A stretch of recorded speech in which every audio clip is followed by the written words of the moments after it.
I can't tell. I can never tell. We're live. Oh, there we go.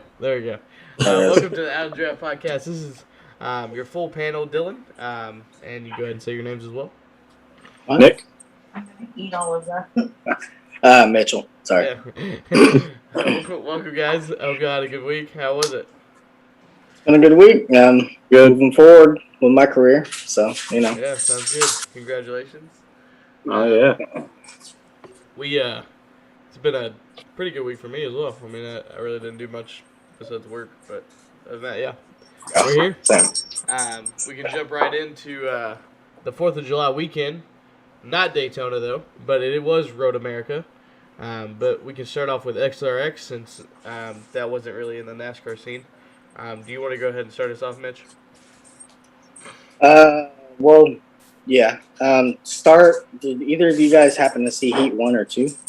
I didn't see any of the race. Yeah, I didn't see any of the race. Okay. I saw the last 2 laps. Yeah, I didn't see any of the race. Sadly, I wish I would have saw Heat 1 and 2. That seems to be the part that I always miss. But Heat 3 was incredible racing. That was some good stuff. I mean, I obviously like that track anyway. I always have. I missed seeing the Xfinity Series there back 8-10 years ago. Yeah. But it was incredible racing. A lot of side-by-side for being a fairly flat track. Good battles all throughout the field, comers and goers, I thought. And obviously it came down to a hell of a show. They ended up having a caution, I believe, with 11-10 to go, something like that. And, I mean, it was good racing. Scott Speed ended up restarting second, I believe, beside Ernie Francis Jr. And on the initial restart of that first caution anyway, Scott Speed ended up getting the lead from Ernie. But then they had another caution shortly after, and then Scott restarted again on the inside of Ernie, and they battled, I think, 3-4 laps straight, door-to-door, rubbing, beating. I mean, it was some good stuff, and I was enjoying it. I mean, I can't lie. While I was watching that, I had a big smile on my face, and when that specific battle was done, I literally remember saying, I love this series. This is one of the best things that we've seen in motorsports. Nothing against NASCAR, because I love NASCAR, but it's just, I feel like it really provides a different element of racing and a lot of fun to it, and they just go out and show their talent because they're having fun. It's not so serious. Not so serious, like your career relies on this race right now, Yeah. It's a lot of fun out there. But yeah, it came down after that battle. There's a couple wrecks. I know Castroneves just completely destroyed Scott Speed. And they actually had some words after the race. Really? Whoa. Yeah, I saw the video of that 2 or 3 days ago. They had some words, and Speed was basically telling Castroneves to calm down. And Castroneves was like, do you know what happened? He was like, yeah, I hit your left rear quarter panel and put it in the wall. He was like, yeah, that's the issue. And he was like, all right, well, you need to bring it down. You're at a 10 right now. And Castroneves just blew him off and walked off. That's what I like from these guys because, it doesn't matter. There's no real sponsors on the line or anything like that. They're not going to get in trouble for having an argument with somebody or something like that, which is awesome to see. It's kind of like old NASCAR days, Yeah. It just feels, I don't know, it just feels, I would hate to compare it to NASCAR at all because. Right, because it's nothing like it. It's nothing like it. Absolutely nothing like it. No, it's nothing like it, but that's what I'm saying, though, is as far as it goes, it's kind of like old NASCAR where, you hit me once, I'm going to hit you back, and then I'm going to hit you once we get out of the cars. Right. Yeah, it feels very 1980s. Old school. Yeah. Yeah, which, I mean, there's a lot of old school drivers in there. I mean, obviously, there's some younger people. Yeah. As we saw Ernie Francis come through for the win, which I think personally is a huge win for his career because he's 23. Yeah. And I remember at some point during that race, they were saying that the reason he even chose to do the SRX was to showcase his talent in a broader motorsports world, because obviously he's only, well, I don't know if he's only done the Trans Am, but I know that's primarily been his career. Yeah. And I think he's doing exactly what he wanted to do, and he's going out and winning, and it's a good thing to see. Well, there was a couple people asking him on Twitter this week if he actually wanted to try stock car racing, and he goes, "If I get a truck ride, I will not deny it. I would go 100%." Absolutely. And like he said, a full time. Like he wasn't even saying part time. Right. So I mean, he's clearly shown he's got talent. We've been to what, four races now? Yeah, 4. yeah, There's 2 left. Yeah. So 4, and that's 2 dirt. And he's pretty much performed in them all. So Yeah. I mean, he's shown he's at least somewhat talented. Yeah, Slinker is gonna be cool too to see. I know, man. 'Cause I've known of Slinger. I've heard of it a bunch, Yeah. but I couldn't place it really, so I went on YouTube and looked up some videos, and then I remember Matt Kenseth won there a couple years back, beating and banging with people, and I was like, oh man, I've seen a lot of videos of this track. I just didn't realize it was Slinger. Yeah. Oh yeah. I can't wait, man. That's a good track. I'm But- looking forward to it. But congrats to Ernie. That's a really cool win, and hopefully, Oh yeah. I would love to see you in NASCAR, man. Like I would. Yeah, absolutely. Like right now, I'd take him over a lot of people. So, Throw him in that 98, Stuart. please. Honestly, he probably would do really good in that car too, because he's able to. He obviously comes from a pushing the limits background with his driving experience. Yeah. Let's be honest. You give a Michael Waltrip in that 98 right now, and it's going to outperform what it's been doing. Yeah. Yeah. Honestly, I think that's why Haley Deegan's gonna look good. You know, I don't know if next year, but maybe 2 years from now, she's gonna look really good in that 98 because of what Riley did.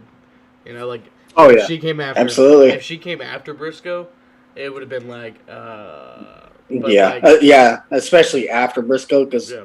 we followed Custer with Briscoe. So if she followed Briscoe, it'd be It sad. wouldn't look as good, but like no. now she's gonna follow Herbst or maybe someone else next year.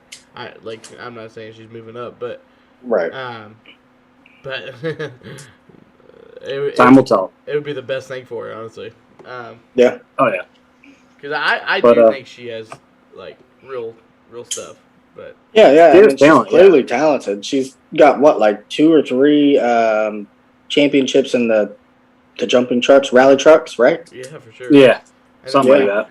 And like she was on the door And- knocking Tony over in SRX. Right. So Right. And then if you really think about it, with the rally trucks, who's the most famous driver we know that came from those? Jimmy Johnson. Robbie Gordon. Jimmy Johnson. Fuck Robbie Gordon. Jimmy Johnson. Right. I don't think of Jimmy Johnson when it comes to rally trucks. I think of motocross. Well, his brothers did motocross, right? Or no, I'm thinking of Clay. He did motocross as well. Okay. Well, he did all of it. Like Yeah, he did. That's why he wants to. Well, we're getting on a tangent, but this is why he wants to do IndyCar and like other because of Right. that. Because he wants to Yep. be a championship. He wants to be a champion in all of it. Right. Yeah. He doesn't want to just stop at dirt and NASCAR. So I don't know. I mean, Haley's following in the right footsteps. So. Oh yeah. But But Going yeah, on, anyway. weekend recap. What do you guys think of the Xfinity race? We'll start there. I missed the whole thing. I couldn't tell you a single thing. So Xfinity was very caution filled. It was honestly so like yeah, cautions are good to have, especially like throughout a race. Natural born cautions are not. But like they were out of control this weekend. Like it wasn't even. They didn't even look like race car drivers. Like it looked Well, like I mean- NASCAR heat out there. Yeah, it looked like our we were getting Mid-Ohio from race. that too. But Was that the that's one? what we've always come to expect, though, when it comes to the Xfinity drivers. These guys are out there to make a name for themselves, so they're not afraid to push the equipment. They don't care. They're like, I don't care if I upset feelings now because this one move could get me a cup ride. Right. Bingo. Absolutely. I would really like to saw Justin Allgaier and Cindric battle with Kyle Busch at the end, but when they got into that, because they were like so it was Kyle Busch, the 22, the 7, and then 16 was like all really good throughout the whole race. Yeah, I heard the pretty 22 was the best. I don't know, but I really didn't think so. I honestly, I don't think you could pick the best because they were all good at different points throughout the race. Yeah. okay. Yeah. That's what it really came down to. There wasn't a clear favorite. Yeah. Kyle Busch, did good at points. Allmendinger won both the first two stages. Yeah. Allgaier, obviously, he knows how to race there. He almost had a win locked in until he ran out of fuel. Yeah. How many laps ago did he run out? I was talking about years past. Oh, okay. I thought you were referring to like today. Back when Or it not was today, but 31 for Anderson, I believe. oh, 31? No, that would have been Turner Scott. Turner Scott, yeah. Okay. Man, Yeah, what happened to Turner Scott, man? They were always fast. They were. Especially the truck series with PK. Yeah. But so what ended up happening to Allgaier was I think it was Myatt Snyder went off track. It was like one of the next to last cautions. Yeah. And then it caused somebody else to come back onto the track. Cindric checked up. Allgaier was right behind him, like on his bumper. Nothing he could have. It was you tap the brakes, you're getting ass backed. And like they were like 4 wide as well with Kyle. Yeah. So like Going into turn 2. Yeah. It was, There's not a lot of room on that track. No. and so Cindric and Allgaier's day was pretty much done because of that. Yep. Just their tire rubs and all the different type of stuff. Tire rubs. I'm surprised. Allgaier, I'm pretty certain they put the freaking radiator, knocked a hole in it. The way that he, ooh. But then there were so many other accidents. You looked at the 6. Is that Vargas? I can't remember his name. No, it was someone else. It was someone else. Was it Spencer Pompelli? Yes. Maybe. Or, Yes. Yeah. So you looked at him, longest straightaway in NASCAR. He barrels it down into turn 1. Wheel hops the rears. The fronts were still spinning. It looked like he had a brake malfunction. He said he pumped it, nothing, no brakes whatsoever. So it looked like a brake malfunction. He gets into the sand pit, backs it into the wall. The rear end of his car was about 4 feet off the ground. It reminds me of the Brian Vickers and Tony Stewart wreck at Watkins Glen. essentially. Just that was kind of hard to get down forced, from here, guys. And that wasn't even his first incident. Earlier in the race, he got somebody went into a turn too hot, and he was the victim of it. So it was just a lot of chaos further back in the field. But every time that would happen, they would bunch back up, and there would be chaos on a restart. It seemed. But there was some good long runs. The fast cars obviously worked their way to the front. Yep.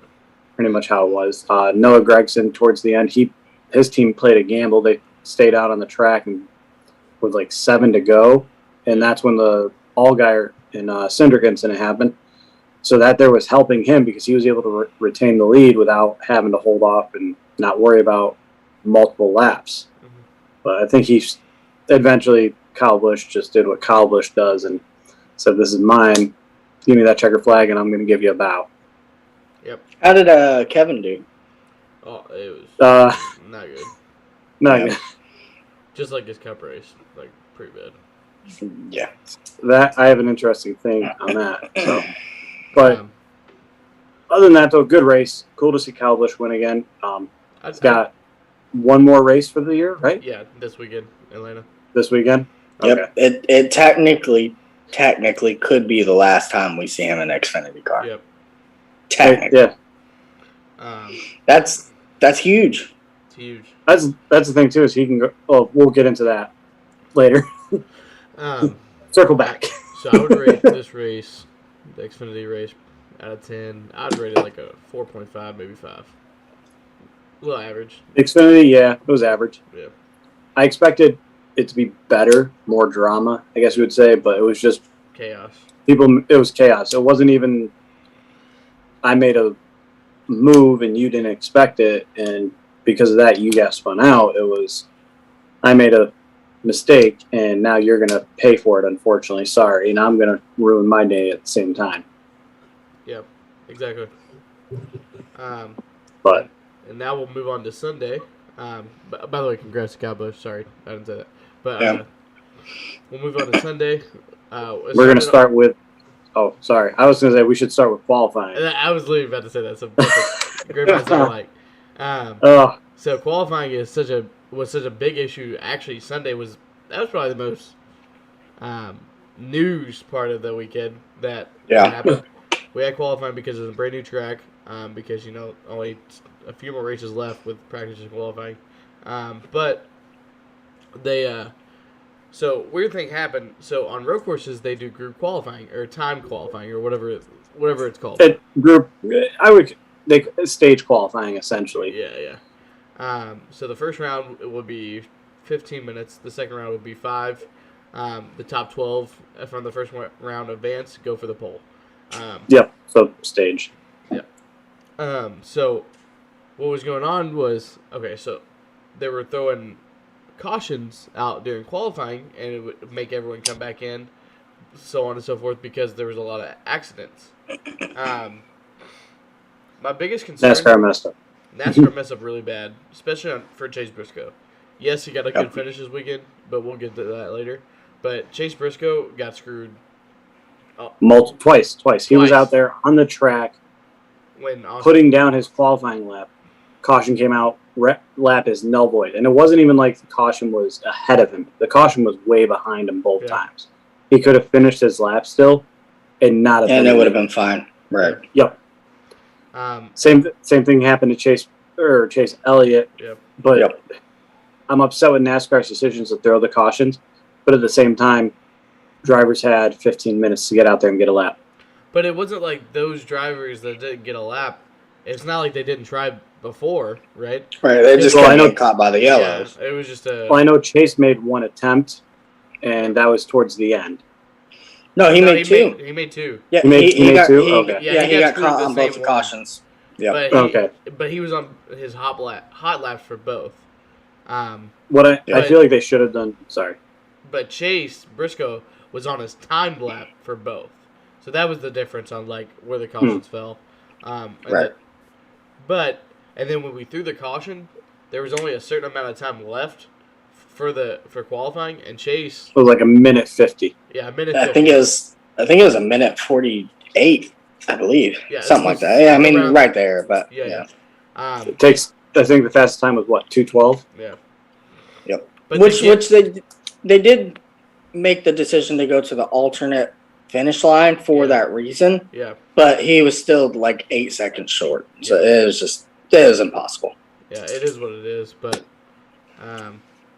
I feel that the NASCAR could have paused because you're taking away qualifying attempts. Yeah. Because we'll kind of get into this here in a little bit, but when it comes to the race, and it kind of ties into it.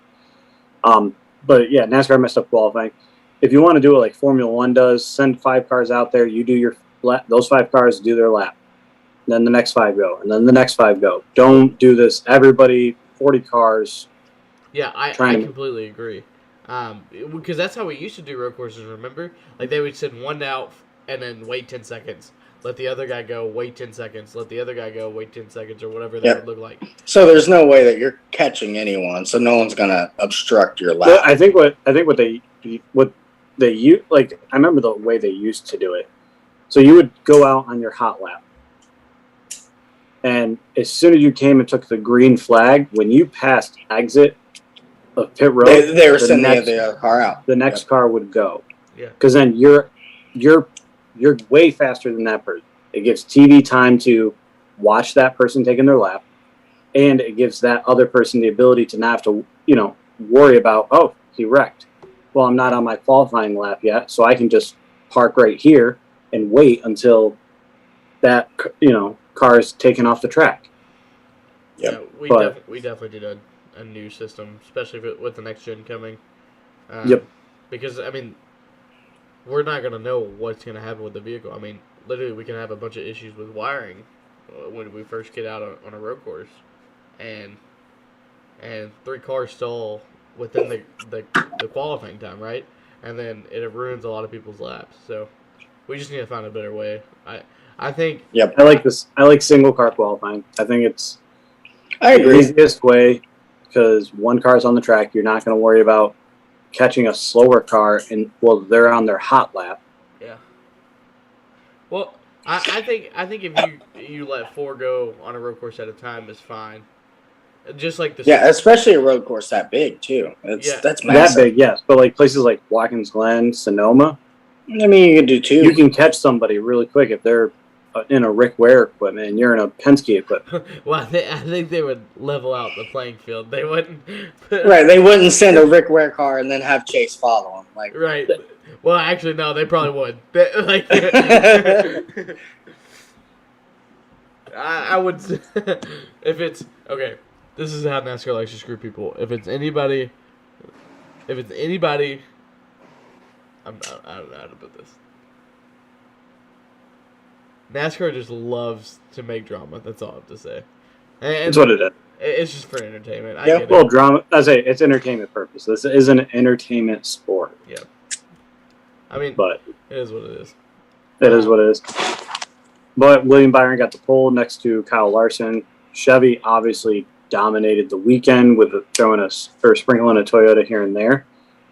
Fords were in trouble this weekend. They may have started up towards the front, and that's mostly because of the qualifying issue. How many Fords were in the top 10 when at race end? Just Briscoe. I believe. good for him. Good, yes, good for him. However, Ford did not perform very well this weekend. Something's going on in that camp, and it is not good. Because it seems like at first we thought it was just SHR having issues. You know, Kevin Harvick's the only one performing, and he doesn't even have a win yet. And then you had the other 3. You could, Briscoe and Custer, they're in their sophomore and rookie season. So they're not expected to know everything. And then you have Eric Almirola, who just hasn't performed all year after putting together 10 top 10s or top 5s, whatever it was in a row last season. Ford struggled all weekend. Something that I heard over scanners is a lot of them were talking about their brake issue, and especially out of Penske. Penske is known to have good brakes. That's not something they struggle at. They always come with a good brake package. And like I said, other than Briscoe, and you could even say Austin Cindric. Where were the rest?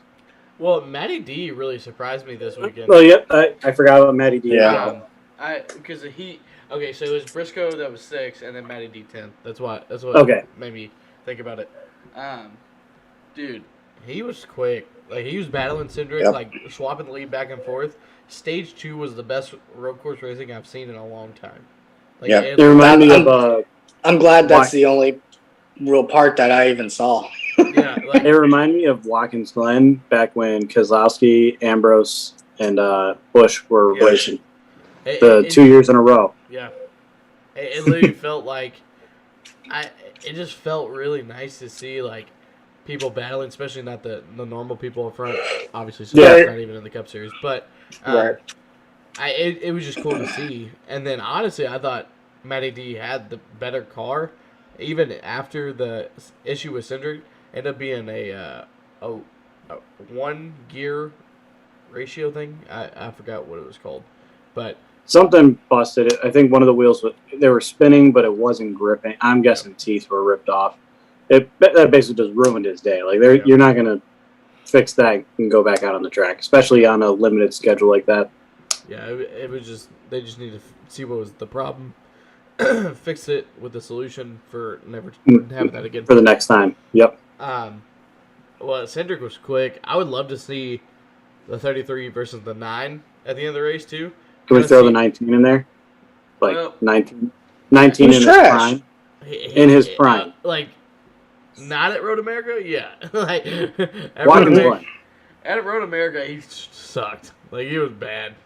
Like, I mean, he was. Wasn't he in the top 10 for a while, though? He finished 9th, but that's because of issues. That's because of Larson and Bowman. And Bowman had their scuffle. Oh. I feel so bad for Bowman on that incident. Actually, like He got in there hot though. I mean, he said the brake pedal went to sponge. So that It's so weird because like he was fine the rest of the race. Like he didn't have any. he also did had to come back down pit road. So I'm almost wondering, by him coming back down, maybe he had a flat spot on his tires or something, and that's what could have caused it. And But either way, I felt bad for Larson. I really felt bad for Bowman because Bowman doesn't go out there and try to wreck somebody and get in people's way or take them out. unless you're Bubba. Unless you're Bubba at the Roval. But Yeah. I mean, we could almost say Bubba had that one coming. Yeah. The biggest surprise to me though, this weekend, I would have to say, the speed of the one car. I think Kurt Busch. 1 and the 8. Yeah, like they were quick. Like it was. I mean, congrats. Also, Tyler Reddick won a stage in stage 2. So He probably would have gotten pole if he didn't like, overdrive the hell out of his got car. the pole at Coda. yeah. Yeah. And he was on track, but he overdrove. Turn. I think the third to last 14. corner. No. Well, yeah, that one too. But I meant to say the one right before that. yeah, I think it was 12 is when he really. It would have been 12. Yeah, that was when he blew, and then spun out on 14. And he still qualified 4th with that. So I mean, Yeah. And then he probably would have had pole for it, but you know, Oh yeah. you got to bring your car to a stop when you got to turn. So I really wish, because I think the 24 of Willie B had a really good car as well. I just I don't know why they didn't pit before stage. I know they went after stage points, which you have a win, so I get stage points are kind of nice, but put another win in the bank. Yeah, like I feel like that's. I agree. But maybe they didn't feel like they had the car though. They may have not. I mean, everyone felt like they had the car until, dude. Listen, I did not think Chase had the speed at all.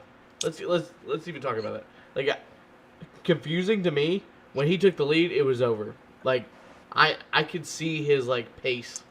Extend. So yeah, and then towards the end, actually, the fastest car on track was Bell, but you could almost. There's no way of saying if Chase had, what, a 6-second lead at that point? Yeah. He could have just been, all right, let's just keep on track. Save it. Because he was asking, where, Right. on his radio, he's like, oh, caution, where art thou? Or something like that. Yeah, he kept saying that. Like, every time he hit turn 14, he would say, oh, caution. Oh, caution.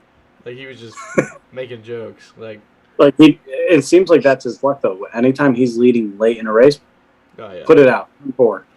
Yeah, that's just, it's funny. But no. So he finished 10th, stage 1, Who did? which was very impressive. Oh, from the back to the 10th? Yeah, Yes. and then like his pace like really stalled. I feel like he just started trying to play it smart because he was Yeah. starting to get around faster cars, obviously too. So, at that point, why push it to the point where you're going to be racing these cars? Why pass them too quickly just to get passed back? Yeah, I completely agree. Like Larson had a good 2-lap car. That was it. He had a qualifying car. Yeah, he literally good for 2 laps. And he Then looked Byron like took over. It literally looked like he was back at Chip Ganassi, the way he was driving. He said he couldn't get comfortable, though, too. Which Chase wasn't comfortable to start the race either. Yeah. I mean, and they even brought it up in the comments after he took the lead, Apparently he's comfortable enough now to adjust his seatbelt. Yeah. That's the thing where Chase's talent really showed this weekend. Like I truly mean that, and like I'm not saying that because I'm his fan, right? Like I'm being like unbiased in general, but because he struggled in practice, like he was 16th on the board. Yes, he had a decent lap average with like 10 laps on the tires or whatever, but that doesn't mean anything because you never know how the road course is gonna go. Like you never know like exactly where the strategy is gonna land. Yeah. And then he was like down and out on every like interview that he had. He was like, "Yeah, I'm just not good here. Like it's just not. I'm just not in a rhythm. Well, you want to know what that reminds me of? Yeah. What? Watkins Glen 2018. I mean, you're not Didn't he wrong. win that one? Yeah, he did. I'm sure he did. Yeah. Oh, yeah. That was his first win. Yeah. But like he like understood the race car, right? Like he learned the race car, he understood the track, and then just flat out beat him. Like it wasn't. And Dale Jr. said it best, like over the coverage. Like he was saying, like Chase is still gonna win this race. Like he kept saying that Chase is gonna figure it out, like over and over again, especially during qualifying. And he was like, So here's something that bothers, or that I'm wondering what's going on too with how we were talking about brake packages with Penske. yeah, Chase doesn't use the gears to slow down. He uses brakes only. yeah, Really. yeah, And he shifts when he needs to. yeah. How did Why, he not though? have a brake issue? That's just Why? how he drives. Why- But I mean, I get that, but why not use your engine to your advantage to save your brakes? Because Apparently he's good enough he doesn't need to. yeah. Well, like, so I don't think because you can get a lot of cooling to the brakes. Okay, so like if you have strong enough brakes, I think that's what kind of Hendrick focuses on. Because you've noticed like when it comes to short tracks and road courses, even when they were struggling, that's where they were fast at, right? Right. They could always get in there really deep. Yeah, because their brake package is nice, is like really good. Apparently, I guess I'm not saying that it is. Except on the 48. Just for one corner, though. Just for one. Yeah, my brakes went out. I just wrecked the 5. Like that. No, but Dude, you could tell by the way, because he was way too deep. Like he was Yeah. way back. Like yeah, but when you I also think the 5 was a little slow going into there, though. oh Too. well, his pace fell off completely. yeah. Yeah, especially Just like- after. But Well, I don't know why the 48 went below. Why didn't he go the opposite direction? Where I think because he thought Hamlin was going to be there. So if he probably thought he was going to cut across Hamlin's nose, and that would nose him into the wall. Perfect. What's wrong? Well, that ruined the race completely. I'm just kidding. I don't see an issue there. I know one person who probably does see an issue there. Hamlin. Well, I was going to say, I was talking about, no, we put Bowman into the wall. Oh, I thought you meant the 11. Yeah. No. Because the 11 would be going the opposite way. So it would just kind of, Yeah, hook. It would hook, right? it would just hook Bowman. So I think that's why he went to the inside. Yeah. And you can almost blame the spotter too, because the spotter there could see Bowman coming in. Like, hey, he's coming in hot. He's coming in hot. Go high. Yeah. If he did that there, they both would have made the turn probably fine.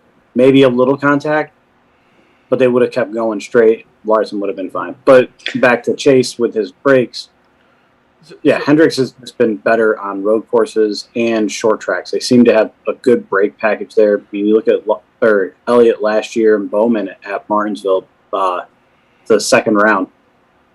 Hands down the best 2 Chevys in the field, obviously. But they weren't glowing either. Like they were hard on them, and they just weren't glowing. So that no, they weren't glowing extremely. There was that slight glow, but yeah. But they were red hot. But lava. I think that's where. So, the engine package, like, because everyone else uses their engine to, like, even like I'm even saying Hendrick people, they still use their engine to slow down their car. I think that kind of saves the tires as well because you're not using the RPMs to slow you down, so it's not turning the wheel and the tires as much. And so that's why he can probably keep the same pace every lap. Like it's not like it doesn't fall off, So it doesn't fall off as much for him. Also, with them slowing down that way, the RPM spike. What happens to the temperature? The temperature goes up. The engine's right next to the brake pads. That there increases the brake temperature. All those little things could play into it, and that's how he's able to he's just figured out a way to do it. Yeah. Going back to the Bowman and Larson situation, I really think it might have been. I mean, I think Bowman might have overdrove the corner a little bit, but I really think more of the blame is on Larson. I think he just came in slow for some reason. And the only reason I say that is because as you watch Bowman approach, Hamlin was approaching at the same Just rate. about the same. Like it's not like Bowman was driving away from Hamlin. They were together. And that's why I kind of think Larson came in a little slow for some reason. And, Maybe Could've his been brakes were going I or mean, something. and But technically, I mean, Bowman was there. Like I know.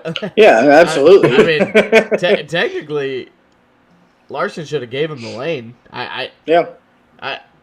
Because I agreed with you too. Like I agree with that. I just never said anything because I was like, maybe I'm just stupid, right? Like that I just thought like, well, whatever. I don't care because to me it didn't matter. Like Right.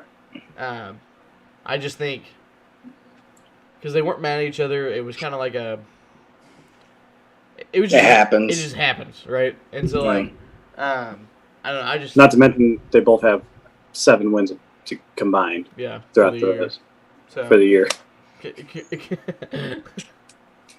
I don't know. I don't think this one race. I don't think spinning out Larson's going to hurt him very much. He lost a single point to Hamlin. A point. What a bummer. Oh man. So somehow, some way, Hamlin is still Going to win the championship. no. No. That's funny. I think the championship or the points lead definitely changes this weekend. Yeah. And we're going to watch. We may get a good battle again, a rematch between Hamlin and Harvick for that, like last year's Final Four spot. Final 4 spot. So Hamlin and Harvick Yeah. for the Final Four last year. Martinsville. Yeah. What was it, like a point between the two of them to make it? We may get another battle like that. But to get into the chase. Oh, okay. Well, if it comes down to that, Hamlin's got a whole lot more points over Harvick. He has 140 on Like a good chunk. Oh, I know, But maybe into round 8. maybe. At the rate everything's going, Harvick does not make past the round of 16. It's looking that way. I would say round 12. I would say I think he makes it to round 12 because you gotta see like. Yeah, once points reset, that'll help him a little bit. Yeah, I think. It will, but if you look at the points too, which let me pull it up here. Hang on. No, not starting with standings. Playoffs. So you got Kurt Busch, Tyler Reddick, Austin Dillon behind Harvick. What are those 3 drivers starting to do right now? They haven't won, so it No. doesn't matter. But neither has Harvick. But what are those? When the points reset between those 4 drivers right there, who is running the best right now? What was Harvick the 4 that you said? Harvick, Kurt Busch, Tyler Reddick, Austin Dillon. Well, they're all. I feel like they're all kind of around each other. I think the 1 and the 8 are outperforming the 4 and the 3, and I think the 3 is slightly better right now, as far as it goes. Maybe regarding road courses, no doubt. Oval though, I don't know. They're kind of all around each other. Yeah, one has a good week, one has a bad week. You know. Right. That's true. It's just kind of like all over the place. Yeah. But anyways, good weekend. Congratulations, Chase Elliott, to his dominating performance coming from the rear or back of the pack. Both him and Kyle Busch started towards the back. Kyle Busch after starting with a backup car. Yeah, I thought it was funny. He didn't even try and qualify. I mean, I wouldn't either. You're already going to a backup. Why? But yeah, exactly. It's funny. Fix the car, get the new car set up. But take it away, Dylan. Next step. So going into one of our news, we want to light on a situation that happened 20 years ago. Dale Earnhardt Jr. won the Pepsi 400 at the time, coming back to Daytona after his father passed away in the same race track in February. Obviously, y'all know the story. If you follow NASCAR, or even if you don't know NASCAR, most people know about that story. Yep. Just want to say that was an awesome moment for the sport and awesome for the senior fans, right? Because It was a healing moment for NASCAR. for sure. Absolutely. I remember watching it live, surprisingly, because I was still young at that time. But I remember asking my dad why there were two drivers celebrating. And he was just like, it's just a special moment. He just said, because obviously I wouldn't quite understand being 5. But, I mean, and obviously it was a special moment. But I do remember that, and I was like, okay, you know. But, yeah, it was absolutely a special moment. It's engraved into all of our hearts, NASCAR fans, for our lives, you know. It's whether you like Junior, like Michael Waltrip or not, or hate Dale Sr., you're not going to forget that moment because that was huge. It kind of put NASCAR. It kind of got back on its feet. Right. I feel like because in between those times, you know, it was really a sad moment, like in the sport. Yep. You know, Right. yes, you know, you had Jeff Gordon winning. That probably didn't help, right? As a senior fan, that probably didn't help at all. Just getting Jeff Gordon absolutely demolishing that season. I think that was just a bad. It was just. I'm grateful that thing happened, and as Dale Jr. said, he felt like he was riding with him while he was passing the cars and doing going from 6th to 1st in 2 laps. That was just like it was just like a storybook ending. Yeah. That season was obviously tough. Obviously, following the wreck, you know, a good shot in the arm for NASCAR was obviously Steve Park winning for DEI. That was the second straight win for DEI, and then followed that up with Kevin Harvick winning in the Dale Earnhardt equipment at Atlanta, and that's once again another shot in the arm to follow it. And then I feel like Dale Jr. getting that Daytona win was really what got everyone back up on their feet. Yeah, for sure. You know, well, we can do this. You know, we can go on and it'll be okay. But we'll get through it. Yeah. Don't get emotional, guys. Since we're on the topic of Dale Jr., there's some speculations. This is not real, so do not say that Out of the Draft podcast told you this, but he may buy out RCR, is what has been rumored. Really? Yeah. So what has been rumored. He has the money to do it. I didn't hear that. Well, Cup-wise or Xfinity or all in all? The whole package. Cup. I'm a little confused. If they do it, it would be the whole. Why though? Because he can't. That would probably, honestly, that would be his most likely the best option. The reason being the charter system. I don't think Childress is selling. Yeah, I don't think he is either. No, and like this is all like legit rumored or someone said like, oh, this was happening because like they could have been in the meeting and something came out, right? I don't know, but it's all speculation. I don't think. Although at the same time, I feel like Junior is very stingy with his money. Listening to his podcast, he didn't even want to go 3 ways on a pontoon boat with TJ and Mike Davis. That's funny. And it wasn't like it was a whole freaking NASCAR team. Like in this, it wasn't even like it was a brand new pontoon boat. Apparently, it was like some lower, cheaper pontoon boat, like very used. I don't know about that. That's I don't see him buying RCR. For one, I don't think RCR is looking to. I mean, obviously we know he's not technically selling. Yeah. But even if Junior brought him a number, I just don't think he would sell. But on the flip side of that, if RCR was to sell, I feel like Junior would be the only one he'd sell to. So I don't know. Yeah. That's the biggest advantage is it would come with 3 charters. Yeah, it says charters right now. 3? They're leasing 1 charter to Trackhouse. No, that's Spire. No, Spire. The third one is going to Rick Ware as we speak. I thought they were leasing one. Who Spire's leasing it to Trackhouse? No, it's wait. I thought RCR leased it to Trackhouse. Spire's doing Trackhouse. Yeah. No. I know they have 3 though. You're right, but I just don't know what team. I didn't know they had 3 though. Right. Yeah, Spire is definitely doing Trackhouse, but time to Google. At least I thought it was Spire. No, it definitely was because remember when we talked about them buying Ganassi, that they said because they only got 2 charters out of the deal because they were leasing out to Spire. Yep. Yeah, because I know for a fact that was Spire. That is interesting news, though. That's something to think about. Oh, for sure. Since while he's looking that up, we can go on and do another news. Denny Hamlin posted a picture of this today. That. It was literally it was all over Twitter because we have no idea what it meant. I think it's a date. I believe it's for tomorrow. It's 7-9-21. Someone's trying to call me. That's Big Ock.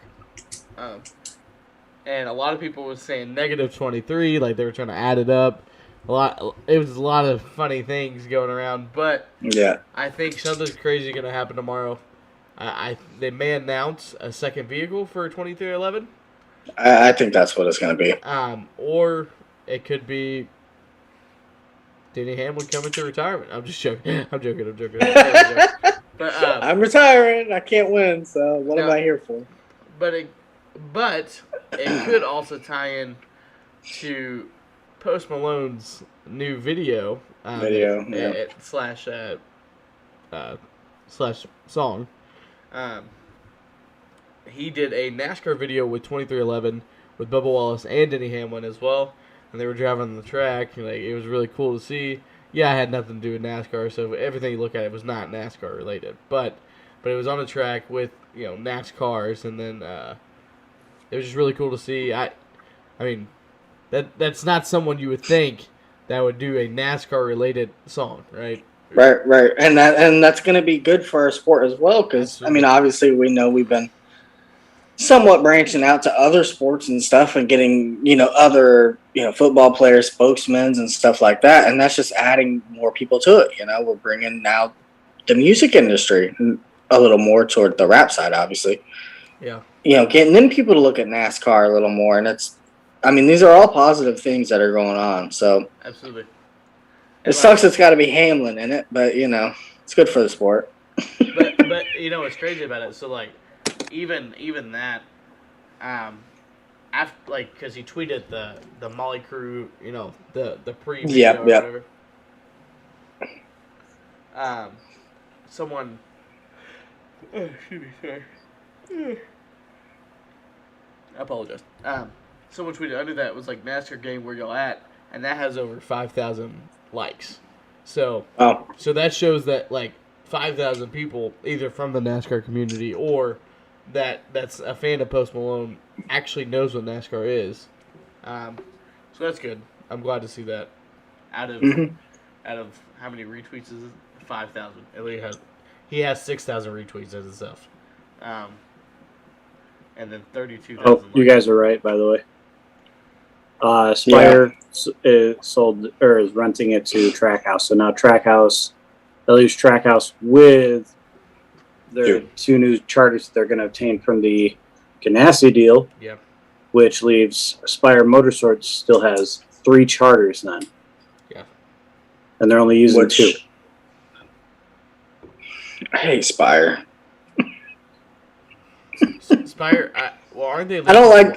I don't like their driver choice. No, it says they're using 2. They have the 77.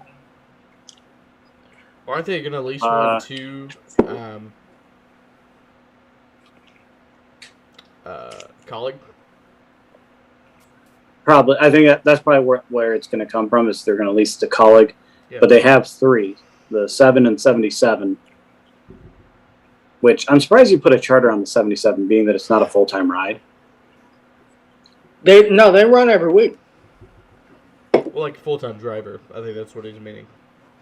That's right. Yeah, but I guess I know, but they have a driver in it every week, though. I guess it's the same reason why Rick Ware has 4 for no reason. Yeah. I know. Where did Rick Ware get all this money? Actually, no. He only has 3. One of them's Richard. They're businessmen of some sort, but yeah. But anyways, so that's the chart. So is that what the petty wear is? Yeah. Mm-hmm. Okay. Yeah. I was curious because I was looking don't know, a week or two ago. I forgot to talk about it, but Yep. you know, when you look at the owners of the cars, I saw Petty Ware. So I was like, is that Petty or Ware, or is it like something different or what? But yeah, okay. Yeah. Petty kind of like he leased one of his starters out because he had two. Yeah, So because they ran the 44 for a while. Yeah, with Brian Scott. Yeah. He was the last one in it, I think. what a I bust. believe. What a bust of a draft. For real, man. And it sucks because I really like Brian Scott. I really feel like if he would have had a better equipment, he might have been been different. But yeah, I think he at least would have won a race. yeah, because RCR at that time just Sucked. wasn't much. So, and he was doing decent, but that's a whole different thing. But anyways, going on from there, where we at? Sorry. We can get away from NASCAR a little bit. I guess not get away from NASCAR because Chase Elliott is going to run with his dad at Nashville Fairgrounds for the SRX for the last race of their season next weekend. Yep. That'll be cool to see. Yep. I hope it lights a fire underneath Bill. I do too. I do too, man. I want to see Bill like give him the bumper, like I do. I do. Same. Like I hope that it's not. He's just burnt out and old. Yeah. I hope for some reason they just haven't gotten the car right for him and so on. You know, I mean, he might not be as good as relaying information of what he needs anymore. You know. Well, I mean, it could be as simple as that. But. What if Bill wrecks Chase and it injures Chase? Oh my god. He's gonna owe Rick a lot of money. Rick Hendrick will be like, "You'll never race a non-NASCAR race ever again." That's what happened.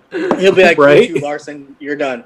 like, Larson will be like, "Bro, I had nothing to do with it." He said, "I don't care."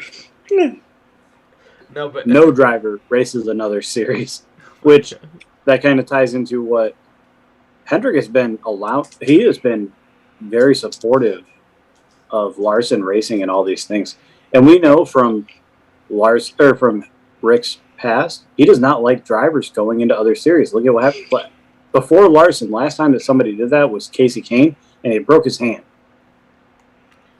I remember Joe Gibbs didn't want Stewart to race at all, period. But of course, Stewart's going to do it Stewart once. But I remember somebody died. I believe that's actually the reason Stewart left Gibbs. I think that's the reason was because he wanted to run dirt. So Gibbs wouldn't let him. He was also given an opportunity because there's a whole documentary series on it talking about what Stewart basically said. You know, I want to do what you do. Right? Yeah. I saw that. Like, I want to do what you do and own a team, and I want to be you. Because obviously he was a great mentor to Stewart as well. But I think he's done better. I mean, statistically, probably not. But statistically, no. But look at the short amount of time Stewart Haas Racing has been around. They've done great. And honestly, I know this is a little different, but excuse me. I expect a lot of the same results with Trackhouse. Same. I think they have all the right parts. They have it all right now. That kind of ties into my whole silly season predictions. Like, who does Trackhouse hire? Ross. Do you get okay? Ross, so no doubt.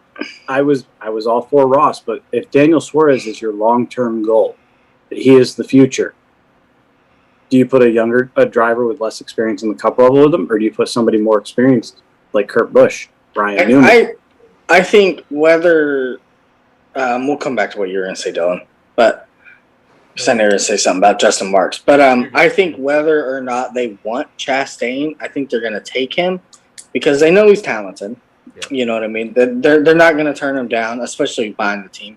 I feel like it's only right to at least take him on for a year, at least. Because if not, that just fucks him over. You know, it completely screws his career and what he's worked for the past 5 How 6 many times years. has this kid gone to get close to the top, just get exactly to get but he keeps shut digging. down? Right, to get shut down by things that he literally cannot control. That's heartbreaking for him. So I think is. they're going to give him a shot, whether they like him or not. Personally, I don't know, but I think we're going to see Chastain in that car. I think Justin Marks kind of likes him because That as well. Justin Marks kind of drives like him, like Ross in general. Oh yeah. Yep. Just like super aggressive. I mean, when you see him in the rally cars that he drives or whatever they are, I could care less. But I know what you're talking about. but like whatever he drives, they kind of have the similar like super aggressive, and just have raw talent and raw speed. Like they both. I'm have coming in. You better move. Yeah. Michael Scott. Anyways. I know there's a word there. Going to that, I really think Justin Marks has his head on the shoulders, for sure. Like I think they could beat Stewart Haas Racing eventually. Do you think they moved to Nashville? Yes. No. Eventually, yes. I don't think so. It would be easier for them to move their because I know they're based out of Nashville. Yeah. They're right next door to RCR. Yep. Well, they're renting. Well, like for that. I'm saying eventually, not like next year. I don't think so. Also, I think Chip Ganassi is renting that building. They do Really? not own the building. Well, then how did they come with the deal? The deal did not include the building. It included you're just buying everything in it. You get everything in it. All these outdated car parts that are going to the wayside next year, gone. They're probably going to continue to rent the building and or buy it. Yes. You got that pit bull money. So yeah. I don't think they're going to move to Nashville though. Eventually, I think they're probably going to open up some sort of maybe like museum type of situation, or I would maybe love just like a secondary shop there. I would love a shop in Nashville because we're trying to get all this focus on Nashville. It would help the community so much better. It would help push that effort. The downside, all those people that are working at Chip Ganassi right now that get kept, pack your bag, you're coming up here, or else you're looking for another job.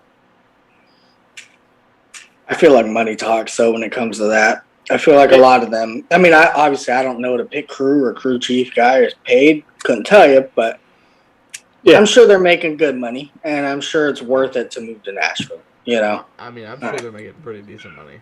Right, so, all right, I'll Google that. Especially if you're winning. I mean, checking out. I don't want to know what he made because that was. He's probably making as much as Kurt Busch, if not more. So, salaries of a NASCAR pit crew, probably like median 130. income, $37,000. Top 80% making $63,000. All right, well, we're wrong. So it might not be worth moving. That's mind blowing to me. They range from the low end of 21. Okay, yeah, but that's like Rick Ware, right? So like probably. That's I make all right. So like low end, 21. I make more than that. Yeah, that's literally mind blowing. Yeah, literally. But granted, yes, they make this. Their expenses are paid for when they go to the races and all that stuff. Right. I'm sure hotels and all that shit. That's all paid for. Food. So they actually have. Because you got to think they travel 4 days a week. Right. So I mean, it's still. I mean, that's good money. That's why a lot of times that's good money. But that's probably why a lot of times you see pit crew members pit on Saturday and pit on Sunday, or Friday and Sunday. It's like OT, that's true. Right? That's a bonus. Yeah. Damn, that's great. That is low though. I expected more. I think. I mean, right before you said that, I said like 120. Yeah, but I'm sure like the good like Joe Gibbs Racing, Hendricks, Motorsports, like all of them, they probably get paid way more than that. Like I wonder if they probably get that's probably just their base salary, and then they get bonuses based off performance. That's true too. And then on top of that, when you think about like the new All-Star race situation, Chase Elliott's crew, they got a whole $100,000 to split. You know. Yeah. So Just between the crew that's a lot guys, of money. right? You're right. That's a lot of money to split between what 8, 10 guys, 12, 14 I feel maybe. like that shouldn't. I feel like that should not include the crew chief. I did Crew it. might chief. not. Did it? He has a. I thought it did. I don't remember because I think That might be like a separate bonus itself from like the owner itself. Because the crew chief, in my opinion, you're doing more than just changing tires. Because when you think about it, a pit crew member, 9 times out of 10, those guys are literally being paid to just change a tire, carry a gas tank, carry a tire, or a jack. They're not being paid to replace or change out a suspension in the garage area, stuff like that. That's true. I didn't think about that. I was thinking as in like kind of more like old school days versus like your pit crew is your pit crew, not your whole mechanics. I didn't think about it like that. Now, granted, Then they do work 5 days. They work 5 days a week then. because they're. How many times do you see videos of? Oh, we're practicing here. We're today's our conditioning day. Like they get paid to work out all week. Pretty much, yeah. paid to work out and show up at a couple meetings. Yeah, but we're getting into the weeds. Going on from there, next in our notes, we do have the USA to host a Road of Championship documentary series. Awesome. That's awesome. beautiful. They're trying to compete against F1. Beautiful stuff. This is the step in the right direction. Like, Yes. seriously. So I'm not gonna say I hate it, because I actually love the Kevin James Netflix thing. I did. I I thought that was great. But it had I nothing hope they do relate- another season. They said they won't. It was more like That sucks. it was more like a behind the scenes pick, or like this is we're late Kinda. track, but this is what happens at the shop. Kinda. I think so because of that right there, because of what it was showing, all the NASCAR fans were like, "This is stupid," and so they gave it terrible ratings. That's why we won't have another season, right? Like, Right. Did they confirm there's no new season? Yeah, they said it's probably 90%. What was it called? No. The crew. The crew. Yeah, sorry. I thought it was great. That's a bummer. It did that horrible. I didn't know that. I mean, granted, yeah. I mean, it had nothing to do with NASCAR besides the 3, maybe 4 times they showed up at a race. Yep, Mr. Iglesias and the crew among 4 comedies canceled at Netflix 1 day ago. Oh wow. Mr. Glacier. That was a good show, actually. Sorry. Yeah, it was. But that's a bummer. I thought it was cool. I thought it could have been a cool little insight to what it is like to be behind the scenes. You know, obviously it's a comedy, so it's completely skewed. We obviously know that stuff isn't really going on there, you know. Yeah, absolutely. I mean, it just kind of maybe gives you a Ric Flair. look. Yeah, probably. We're probably seeing worse over there. But All of a sudden, we see B.J. McLeod fall in love with his hostess. Second game. But back to the documentary series following this season's Chase to the Championship or whatever it's called. Yeah, road to something like that. Road to the Championship, yeah. That's awesome, man. And being a documentary, it's going to be good stuff. It's going to be great shots, great stories, good inside stories that maybe as fans that are currently watching week after week, we don't even see. Yeah. Because, you know, they're going to get some behind-the-scenes stuff. Oh, for sure. It's just how documentaries always are. I feel like That's awesome. What they could have done with the crew to make it better, in a way, you go to all these big teams. They have tours of the shops and stuff like that. They should have looked into that. I'm hoping the documentary series does something similar with that. Oh, they will. And they get a more in-depth kind of was it the Road to Glory or whatever with Jeff Gordon? They did that documentary from the 1996. I didn't see it, so I couldn't tell you. Yeah. So it was like a mini documentary series on Jeff Gordon's, just them preparing for Daytona. Mm-hmm. And he won that race. Yep, just Daytona, yeah. But it was a in-depth behind the scenes. That's And cool. I wish they should do something similar in that aspect. I want them to get that detailed. Don't just brush over it. So I think there will. And I think we're also going to get probably a really good summarization of the playoffs. I mean, I'm sure. I mean, I know it said it's going to be like a limited episode. I don't know how many, but it would be cool if there is 10 episodes, so each episode can follow race by race by race and summarize it and the preparation, yada yada yada, the behind the scenes of what it's like, and so forth. You know, the good and bad, the fights if we have fights or whatever. But I'm looking forward to it. I think there's a show that's like that currently. Actually, it's really? on Motor Trend. It's Let me see here. I hope. I know we're not going to see it till 2022, so I assume probably around February, probably going into Daytona. 2022 is when it'll probably come out, maybe. Don't know. That show that I was just talking about, NASCAR 2020 Under Pressure, basically capitalized the whole season, and it didn't follow just one team. It broke it. Yeah, it followed it all. Yeah, I did see that actually. Like one episode was all about Corey LaJoie. Yep. When it was at Go Fast Racing. Yep. By the way, if you don't have it, Motor Trend, awesome app. I do need to get that app actually, but I hope it does.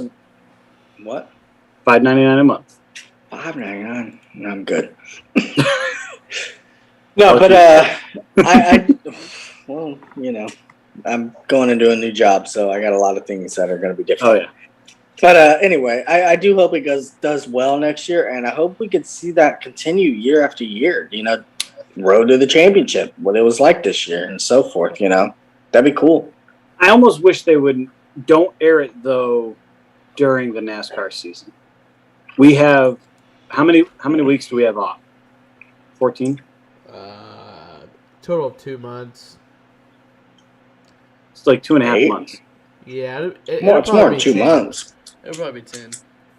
So, air it in that break. Give NASCAR fans something to think about. And don't air it on Sundays, Thursdays, or Mondays. I really think they're going to air it right before next season. Like a week before the Daytona 500. I doubt it. I think they're going to... I don't know. Give us one episode a week starting on a Wednesday, 2 weeks after the championship. Oh, that's true. I didn't think about that. It's gonna be episodes. That's right. It is gonna be stretched. Okay, stretched over 8 episodes on USA Network. A debut in 2022, so it will be next year. So that's I knew that.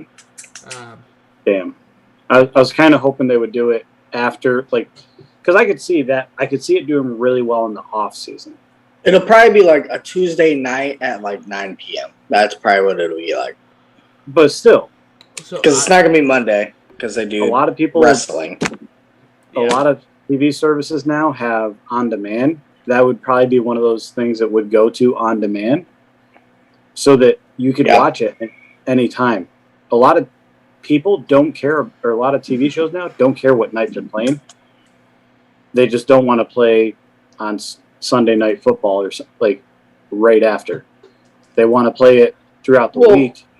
Most of the time, I know with Spectrum anyway. I don't know about other places with their on demands and stuff, but most of the stuff after it does air, you can watch it on demand for like a week, something like that. 24 hours. Okay, 24 hours, but that's not much breathing room. But we'll see. Hopefully it's a weekday. I would like to see like a Tuesday, Wednesday. I think that would probably work best, honestly. 8 p.m. Right, 8, 9 p.m., something like that. So it's not interfering with any other sport, no other broadcast, live type things. It'll draw a lot of eyes and attention, especially NASCAR fans, obviously. Especially in the off season, because a lot of NASCAR fans, racing stops before, your local track stops before the end of the NASCAR season. Yep, especially if you're up north, because you're dealing with a lot of weather. Our season ends middle of October. We're just about year round down here, which is great. But, we're just about year round when you open up the door and it's 75 degrees outside and it's not even 7 a.m. Bro, it's so weird. The season's here. We're getting off topic, but it's so different. Just from living up in Tennessee, a couple 100 miles north to down here, it's like instead of Tennessee winter starting in September. Like Florida winter starts in like late December. It's so weird. Winter. We get a little chilly. We get chilly. Do you get snow? Do you get sun? I can get all the seasons in one day in New York. Yeah, not me. I get one solid season, and that's freaking hot. Followed by, oh, it's 70 degrees out. I need my parka. No, that's not me. That's not me. But so yeah, USA documentary series coming to your TV starting USA. in 2022. I said USA documentary series. I know. I just thought you were going to Also- repeat it. Coming to USA. No, coming to you in 2022. Looking forward to seeing that. We'll definitely be talking about that on this podcast eventually. Talking about pros and cons of it, where they succeeded and where they failed. Right. Going on to our seen the F1 series? yes, I have if they can compete against it, they'll do good. Yep, that's good. But going on, Atlanta repave drivers input. I'm happy they didn't get drivers input. What do you mean? Hamlin said it best. Hamlin said it Okay. best. You do not make decisions on what you're going to do a track and don't consult a driver because they're the one racing. Hold on, 1 second. First, we should explain what we're talking about. That's so funny. So Atlanta Motor Speedway decided this week that they will be repaving their track in 2022. That's fine. Okay. That's needed. That's needed. Very Oh yeah, but much needed. Okay. So here's the difference that we're gonna have. Okay. so that you have it listed there. Yeah, so I have it. Yeah, I have everything right here. The current track. It has an apron of 2 degrees. That'll stay the same. Okay. The old traditional apron will be 4. Is at 4 right now. It'll be 18 when we get the new track. So that's gonna be like 4. Wait, what? 4 and 18. What? so 4 degrees of banking in the tradition from the apron to the track. Okay. Now it'll be 18. Okay. That's gonna be like a. That's a big difference. It's gonna kind of like Darlington. Yeah. That's literally what they're trying to make it like. Yeah. The current banking Yeah. is 24. They'll actually up the banking as well to 28 degrees. It's freaking high. That's, Oh yeah, I- Talladega's I- 33. Okay, I love that. Actually, I love that they built more banking. But Yeah, this is what I do. I'll give my opinions on it in a minute. and, This is what and I then do we'll not go like. to mine. Okay, the current track width, it's all 55 feet wide. Corners, turns, straights, ovals, rovals, whatever you want to call it. The trial's not that wide though. But No, it's 55. Seriously. is it? Yeah. Okay. It is the same all the way around. They just use more on the backstretch. Yeah. Right. So the track width going to 2022, the front stretch will go down to 52. The back stretch will go down to 42. That's like 3 lanes. I'm just kidding. That's not Yeah. really like. That's a good amount though. The turns will go to 40. So so It basically it's funneling them into the turns. You better have it figured out before you get there. Yeah, and if you're not, well, you're making contact. I cannot It's not- wait. I like the idea of it. I think they're going in the right direction. They're once again though following in NASCAR footsteps and creating excitement. I don't like that. You want all the But- land. It's not even that. The part that I'm extremely worried about is exactly Hamlin's comments. And I was saying it before Hamlin commented about it. The same company, and I have nothing against the company, but they reconfigured and changed a bunch of tracks. And what have we seen with it? One's not on the schedule, which, don't get me wrong, that track was trash anyway, so it's cool. Which track was it? One, Kentucky. Kentucky. Again? There we go. One lost a date. I think previous before the reconfiguration, it probably didn't need to lose a day. I like Texas. And then the other, we put freaking dirt on it because it sucks. So okay. So Okay, that- time out. Go ahead, Dylan. So that last one, so Bristol, I think this is the best Bristol we've ever had. That's just my opinion. But No, I agree. I like Bristol. Don't get me wrong. no. But- I don't like Bristol. I don't like Bristol dirt. I like Bristol. I like Bristol. I like No, Bristol. well, a lot. no. That's I what think that was great. I'm saying, like, the way they built this Bristol right now is perfect. It's good. I agree. I like it a lot. Because if But- you have one groove racetrack, that's going to be the worst racing you'll ever see. Sorry. Right, and then Unless we it's still- lose all those tracks that are one group. We move away from them. I miss the old Bristol though too, the bump and runs, but I think that's mostly because of the packages now. They can't. I agree. Like that was probably the best one groove racetrack we ever had, Absolutely. And Now it's it, Martinsville. just in besides theory, Martinsville and Richmond. in theory, if I we think Bristol. never reconfigured and stuff Bristol, if we left it just the way it was, I don't think it would have ever changed if it still was the same way. I think it would stay that way. I don't even think we'd be there. You don't think so? That's, I think we would that's be a there. big I think statement, but yes, we'd be there once a year I don't know. But so because you would never. It would be a Bristol night race. That's the only one. You would never get rid of that. But yeah, it'd probably be a one track race. Here's my opinion why I am happy we didn't get drivers' opinions. This is a sport for the fans. We don't want to make drivers happy. I mean, you're not wrong, but at the same time, you have to make the driver at least somewhat happy, or they're not going to do it. They're going to do it. They're getting paid to get out there and drive fast. I mean, So, What- do you you have- think they have Chase, the best. realistically, do you think Chase gives a fuck about the money at all?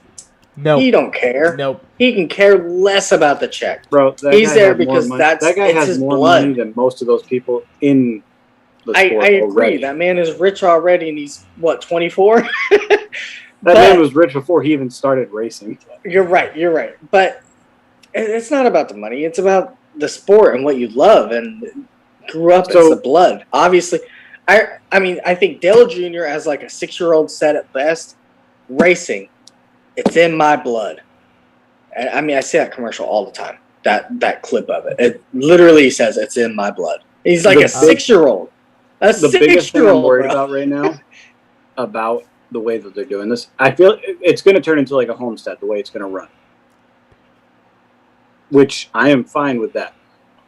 iRacing did a simulation with the current rules package in the way that they are planning to make this racetrack. Right. It was like a mini Talladega Terrible. draft. But That's what I don't you- like. And that's what I'm worried about. But like at the same, but you're not going to be able to do that though. With you're narrowing the turns, you are. Yes, granted, you're well, increasing. no, the banking. it'll be a single file Talladega. That's what it's going to be. It may even turn out like old Rockingham. That would be dope, but I don't think it's gonna. No, see, I'm all for changes. I'm all for it. Change is great, especially in a sport that needs change. Not saying they need change, but you need change to bring demographic and bring fans in. So you got to make changes. I'm all for that. My problem is Atlanta is a great track. I love Atlanta. As And it I is. fear exactly, and I fear doing the reconfiguration stuff is going to screw it up, and we're going to look at the same situation as Texas, and we're going to lose it altogether. Not even lose the second date, we're going to lose it. All right. Yeah. You have a question? No. So I'm about to have a lot, so just listen. First off, never listen to the fans. The sport should never listen to the fans because we are people that don't know what we want. Okay? That's true. So there is a group of people that's literally asking for mini Daytonas and Talladegas. What did we just do? No, it's not good. That's not racing. I'm sorry. That's restriction plate. I don't think they'll be able to do it though. Right? No. Like that. I don't either, but that's my point. Okay? And so we listen to the fans. What package do you want to drive? Oh, well, the 2019 package, or the 550. The 550 package, it creates closer racing, so it's better. No, that's not what that means. Closer racing is terrible because if close racing will end up naturally happening if the cars are equal, right? But Cars can't be. Absolutely. but if someone is naturally better than you, or the car is better than you and the guy in the front of them, they should be able to pass. not wait 17 laps for you to pass because of the air. Okay, so Right. so Or maybe not even pass them at all. This because is of the air. so you could almost take this all back to NASCAR's decision to lower the cars to the ground. If you look at the racing from the 90s and the early 2000s, when the cars were up off the ground and they were out of the track, what did we have? Great racing. Yeah, I don't think they that were- was fully NASCAR's doing that. I think that was a lot of the team as well, trying to get more out of the cars and more out of the aero, and So NASCAR they blew- learned sticking them to the NASCAR ground then- doesn't. NASCAR changed the rules that allowed them to do this. Right. Can you imagine if NASCAR made them get rid of the splitter? Think about that. Just Be taking great. that splitter off the ground or off the car. Imagine how high off the ground the cars would be. I mean, it'd be awesome, but It- but It would be. to my point, like hold on, forget to ask the drivers, the people who actually know what they're talking about, right? So if you ask, Right. so if you go to Kyle Busch and Brad Keselowski, I'm gonna name those two because to me, those are gonna be the two people that will tell you what's right and wrong, okay? And they won't care about their sponsors, they don't care about anything because they Yep. just care about the actual product itself, okay? They will look at you and I say, think Ryan Newman. yeah, another one, Ryan Newman. But Ryan they Newman will tell you how it fucking is. so they would literally tell you that this is the worst decision Atlanta's ever made. I agree Yeah. that it needed a repave completely. Yeah, absolutely. It Absolutely, it was did not time. need a reconfiguration. The Nope. the It track was Nope. beautiful. It was great. beautiful. I also think they were worried about repaving it. How many tracks have we repaved and it ruined the track? What tracks? Charlotte, When Charlotte, that's number one. Charlotte's terrible. Yeah. I can see Charlotte. Kentucky, terrible, right? But that I feel like that also played into the reconfiguration there as well. They didn't change. They didn't change the way the So- track worked though. I would say That was just the that- only I There think they was made one more progressive banking in it. I think they added progressive banking. no, like they- added more progressive. No, I For think sure. it stayed the not same. in Kentucky. I promise. I could be wrong, but like I truly believe that there was no added banking to Kentucky because Okay. What I think there's only one track that really comes to mind that was repaved and became better, and that was Texas. And then they went and fucked it up with the reconfiguration. I think the best repave we've ever had is Darlington. So back in That was 2008, yeah. we repaved the track. In 2012, we had the same track we had before. That was the best repave I've ever seen in my life.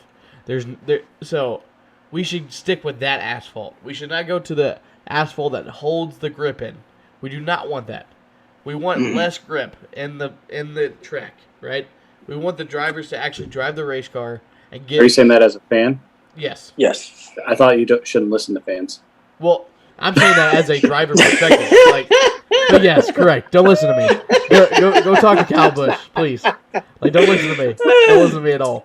Sorry, I couldn't help it. The door was wide open. No, it's perfect. Please, that was funny. No, but my point is yes, you want to see what the fans do because it's the entertainment business. But Right. you listen to the fans when it's about the coverage, when it's about what channel it should be on, when it's about how long the race should be, or what it's about not the The banking of the track and not the Yeah. formula of the actual product itself. Honestly, I don't think so. Looking at this, I honestly don't even think they listened. I think they just said they took some darts, threw them at a wall, said, "Oh, we're going to reconfigure a track. Throw it at so it's Atlanta. All right, how are we going to do it? It kind of All right, we're going to do it." they have a couple options. That one, that's it one. kind of like the way the track like It's going to be.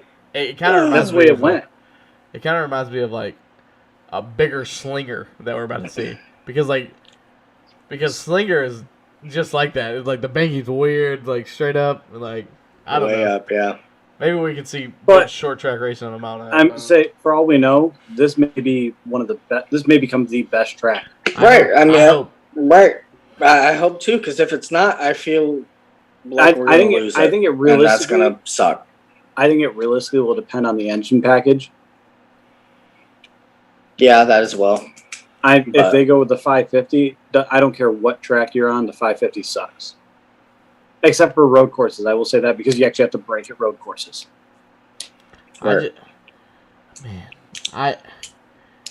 don't mind. I don't mind lower horsepower, just no downforce, right? Like, right. That's the issue. Why would you do the opposite? You either go the same, or not. Not at all. Right. Yeah. What I don't understand with NASCAR is you look at the Xfinity Series. They run the same package week in, week out. Beautiful stuff. And it's always good racing. We know what to expect. The drivers have an understanding of what their car is going to do. Not changing it up every single different week. We have some drivers who are only good at the 550 package because all they have to do is hold the throttle down and drive and then pit, and then drive and then pit, and then drive and then pit. Absolutely. Look at how many cars have been sideways and drove out of it like it was nothing and kept going on the 550 package. You put that same driver in the same situation in 750, what do? They nose into the wall. Or they nose into the wall, they back it in, something. Because back before the COT, it wasn't uncommon to see a really good driver, a Kyle Busch, Kurt Busch, Jeff Gordon, spin out and practice and qualify and end the race. Exactly. It happened.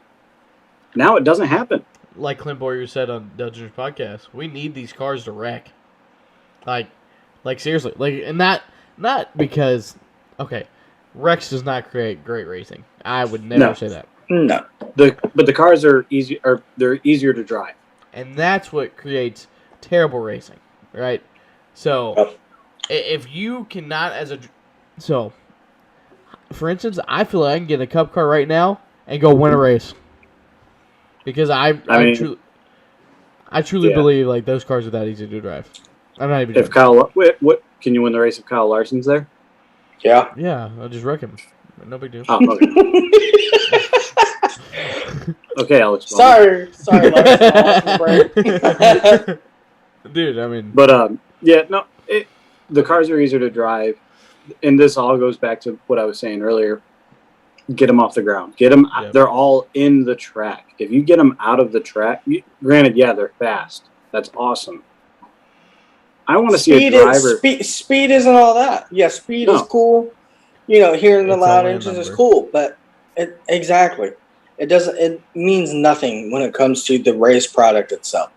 That's why we're watching, is to watch a good race, good battles, this and that, not to see how fast the leader can go. I don't care if it's 20th place it's battling. If it's a good battle, it's a good battle. I don't care. Absolutely. That's not why we watch. It seems like who cares? The only times it seems like we get good battles now is when it's at the end of the stage and the leader's coming up on a lap down car. Yeah.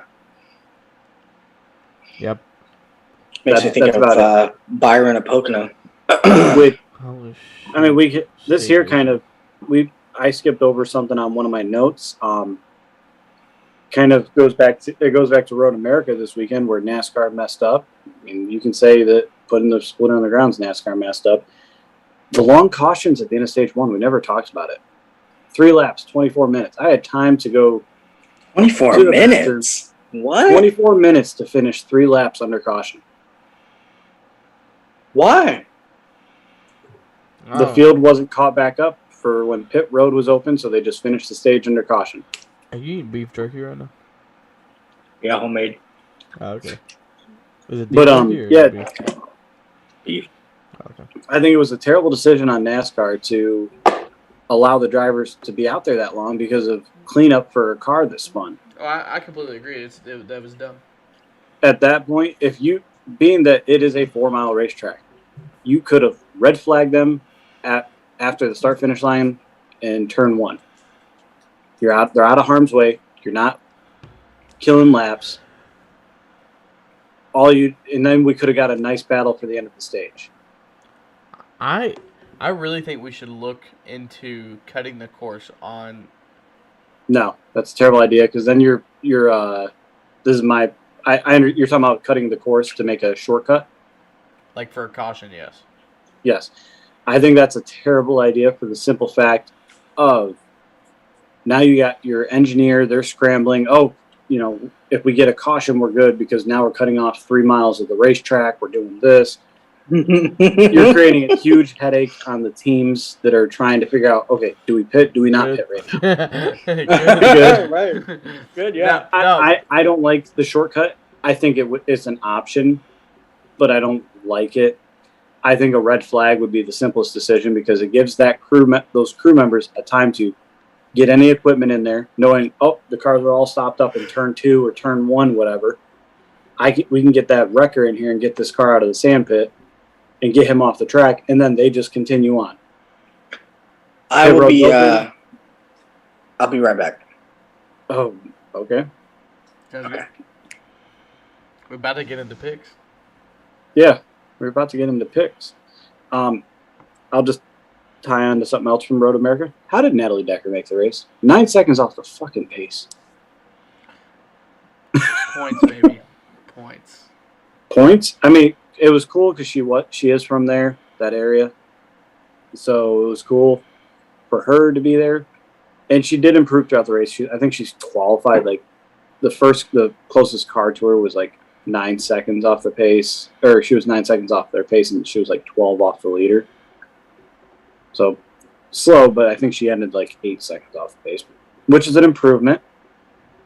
Yeah. I really didn't have anything else to go on over this for my notes. You got any filler? No, I don't. The trucks did practice today at Knoxville. We can go. They did? Yeah, we can go over kind of like the, whatever. Okay, so I have to look up something because my pick set. I got to check something on my pick for that then.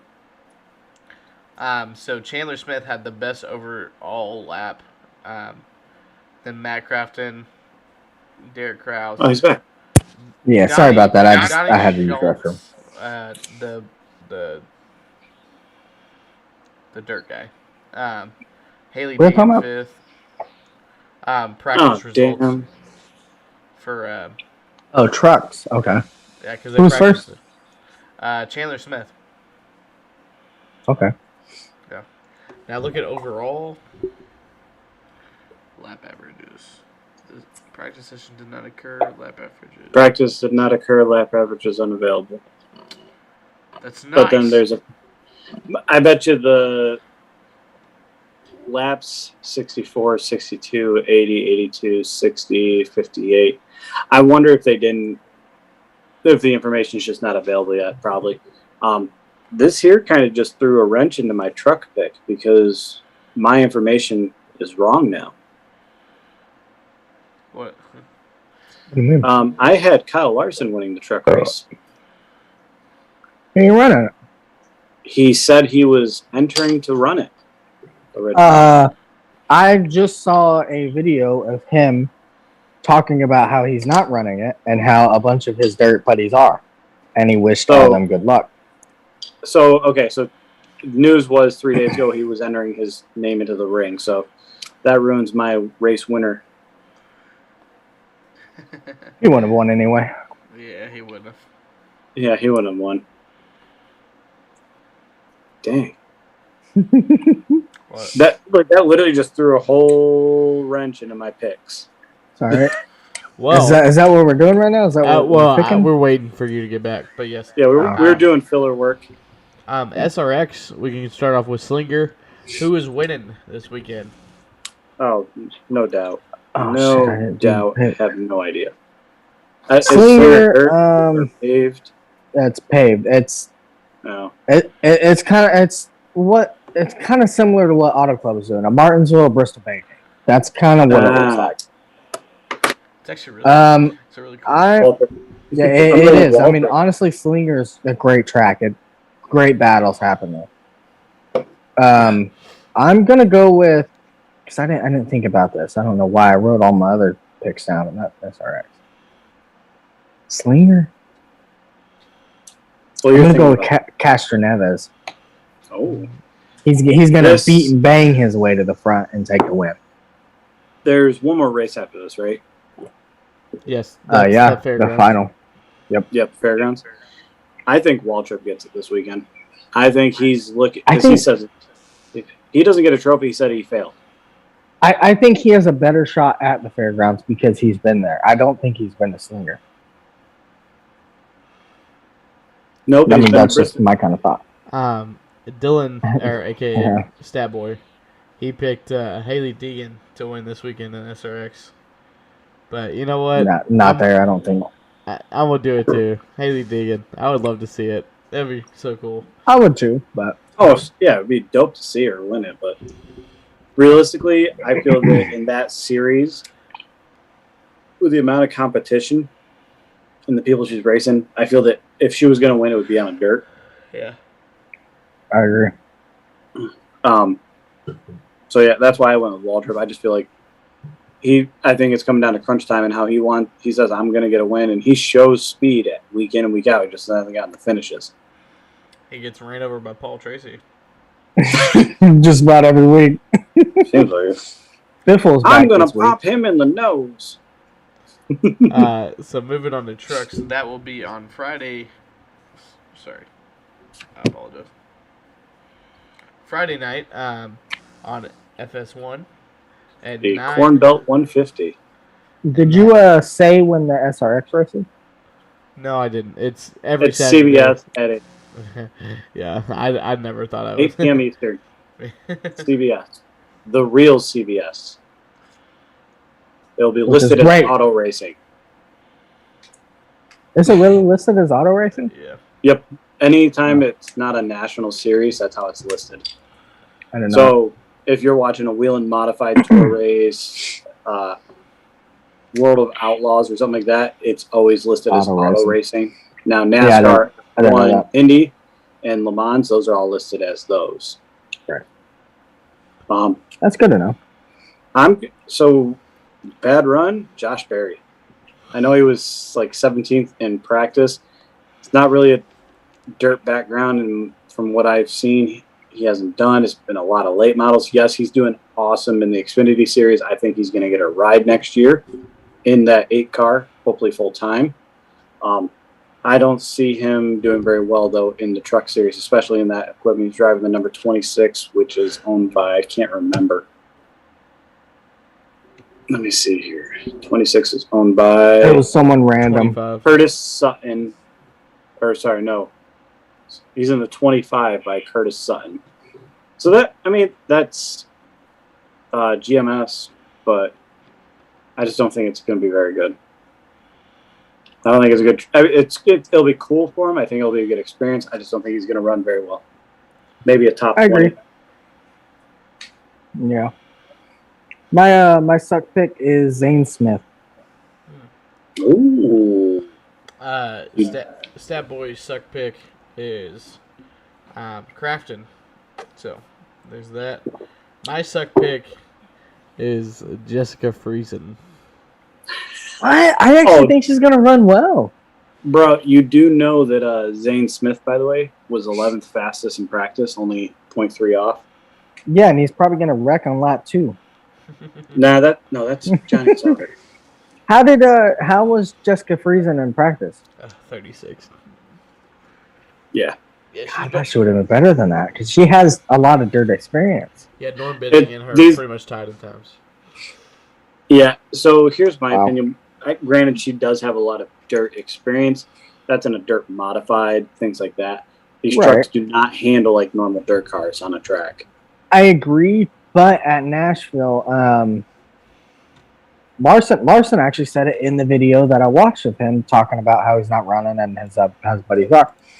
He said that a lot of the people with the modifieds and that are used to the big heavy cars will do well there. It's just a track that suits it well. And he said that he thinks it will suit the trucks well better than what they've ever done. It will, referring to Bristol and Eldora. Eldora is more of a momentum track. Right. The difference, though, between a truck and a modified is, yes, they are heavy vehicles. Trucks are more heavy in the front. Modified's weights are in the back of the vehicle. That's what allows them to swing it around. The left front is always light, so that's why those left fronts always pick up off the ground. It's just how they run. So I think it. I mean, I don't know about Jessica Friesen, that is, but I think regarding the dirt people, then, and even not the dirt people, really, I think they're actually we could even see a surprise winner there because Nashville, Larson said as well as what we saw in the SRX race. It was very slippery, especially if you were a little bit out of the groove. Very slippery. He said, it's very abrasive. You have to really be on it in what you're doing. So, with that being said, I think it could suit the trucks really well and help a lot of the non-dirt drivers out. That's true as well. Going on in our picks for a good run, fastest in practice currently, Chandler Smith. I think that he needs a good run. He is just floating above that cutoff line. And with 2 to go. With KBM equipment. And we know how he is about his equipment. I mean, we saw it when he had Gregson and Todd Gilliland racing. He was not happy. Stayed his fucking motorhome. That's all I can think about. He was not happy with them drivers. They were not performing to his standards at all. So he needs to pick it up. You're right. Oh, yeah. My good run is, she don't necessarily need one, but I think she's going to run well. Deegan. I feel like, so the way that she's been performing this year, she's currently, where's she at in the points? Standings. 20th, 25th, something like that. 17th. That's actually not as bad as I thought. That's pretty good. Yeah, me either, yeah. I think, so for her, she could strive. She's 16th in the playoff standings. She's only she's 17th, I think, because of Grant Enfinger. Yeah. Yeah, Grant Enfinger is technically 8th in the points, and he's run a limited schedule. Yeah, I think Deegan could run well there, especially with the SRX experience there, as well as her somewhat dirt background. I could see her getting a top 5 this week. Oh, yeah. Who needs a good run?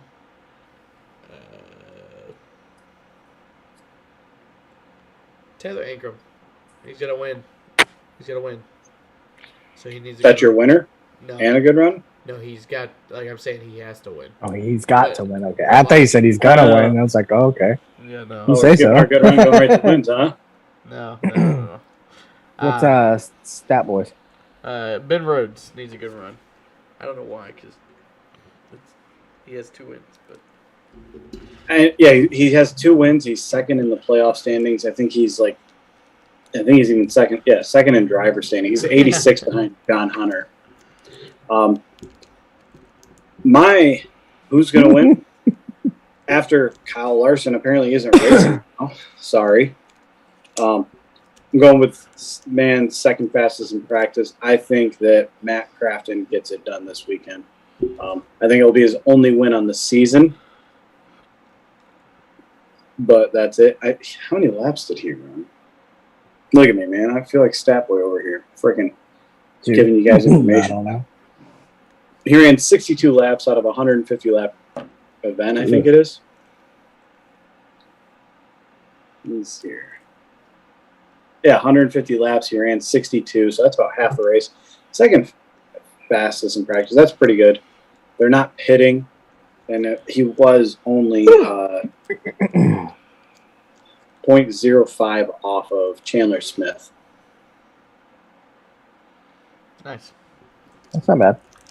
My win pick, I got to go with the classic, I got to go stick with them dirt guys. Can I take a guess? You already know. He's got to win it out the world. I'm going with Briscoe.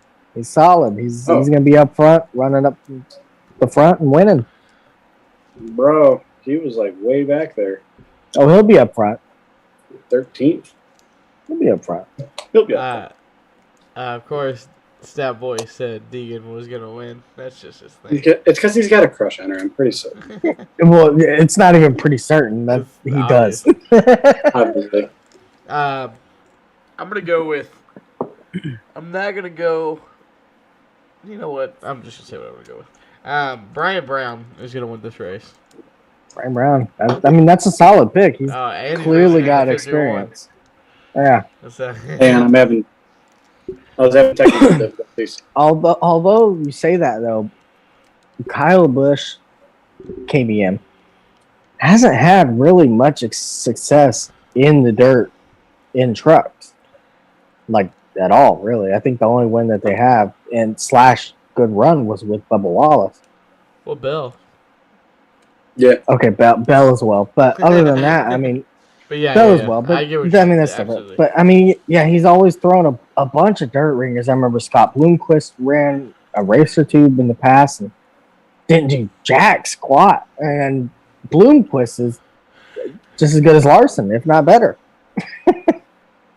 So I don't know. Just the KBM equipment on dirt, it's just kind of hit or miss, I guess it seems like. But Yeah. I don't know. We'll have to see. that is a good pick, though. I mean, he's obviously Oh, yeah. knows what he's doing on dirt. Sorry about that. I had some technical difficulties if I blacked out there. No, you're A good. little bit. Okay. We'll move on to Going on to Xfinity, we are at Atlanta Motor Speedway this weekend for the Credit Karma Money 250. Bad run this weekend, Ryan Sieg. That he has been having nothing but bad luck, and I feel his bad luck is going to continue this weekend. for you.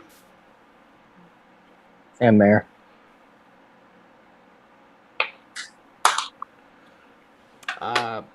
Suck pick for Sad Boy is Cindric, and for myself,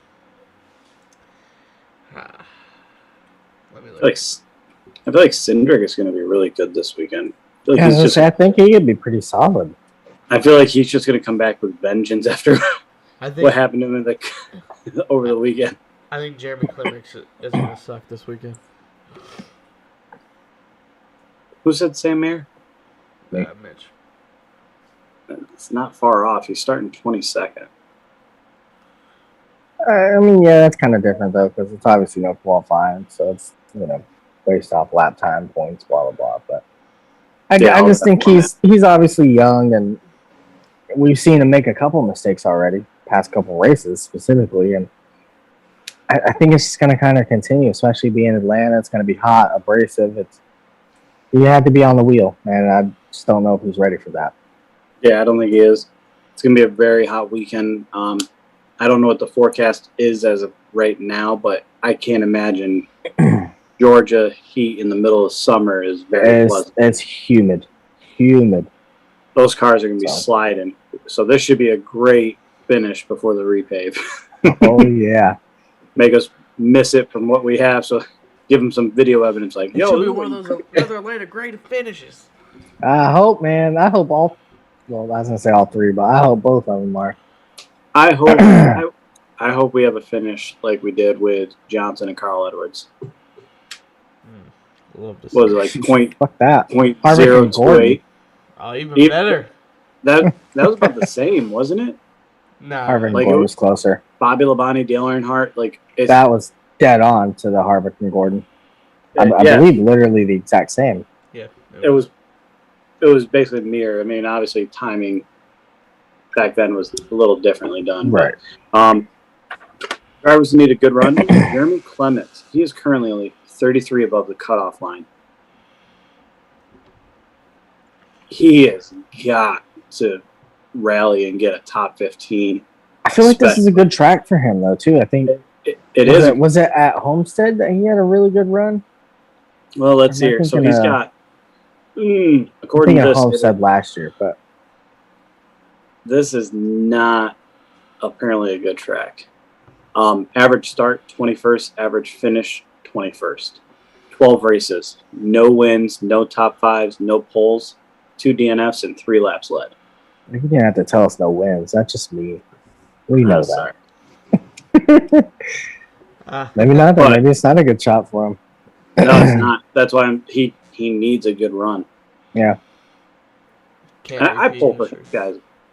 It's weird. Like, you look in the Cup Series versus the Xfinity Series. Sorry, I'm getting off on a tangent or a separate topic. You pull for the underdogs in the Xfinity Series, but you always pull for your favorite driver. Oh, for in sure. The Cup, yeah. Like, so, okay. No doubt. Who's your favorite driver in the Xfinity Series, Mitch? Right now, AJ Allmendinger. Okay, if AJ Allmendinger and Jeremy Clements are racing for the win, who are you rooting for? AJ Allmendinger. No. Maybe I'm No doubt. I've always liked AJ, so I have to go with him. But okay. So, if it was probably anyone else, though, I would pull for Jeremy Clements, no doubt, because I like Jeremy Clements a lot. exactly. So it feels like you pull for the underdog in those lower series. Yeah, no doubt. I remember when he won his race at Road America, actually, where we just left from, spinning out with who was it? Matt Tiff. Yeah, that's it. Yeah, Yeah. yeah. Great race. Good stuff. Good stuff. My good run pick is I'm going with Hemrick. I mean, he's had a solid season. He's solidly in the points. He's going to make the playoffs. Needs a win. He needs a win, no doubt. He's had glimpses of hope, I guess. I think this is his last shot. I think it's going to be his last year, and he's heading down the same road that Brian Scott was, and he has to get it done. If he doesn't, he's out. So Hemrick needs to put together something special. Oh yeah, because there's a driver sitting right there licking his chops. Absolutely. Absolutely. Yeah, he already has 2 Xfinity wins. Exactly. Oh yeah. So, Dylan? Stat Boys needs a good run pick. Sorry, it was Harrison Burton. Yeah. Mine is actually my favorite driver in Xfinity. Brandon Brown needs a good run this weekend. He needs to make it. I love Brandon Brown, man. Another underdog. Brandon Brown.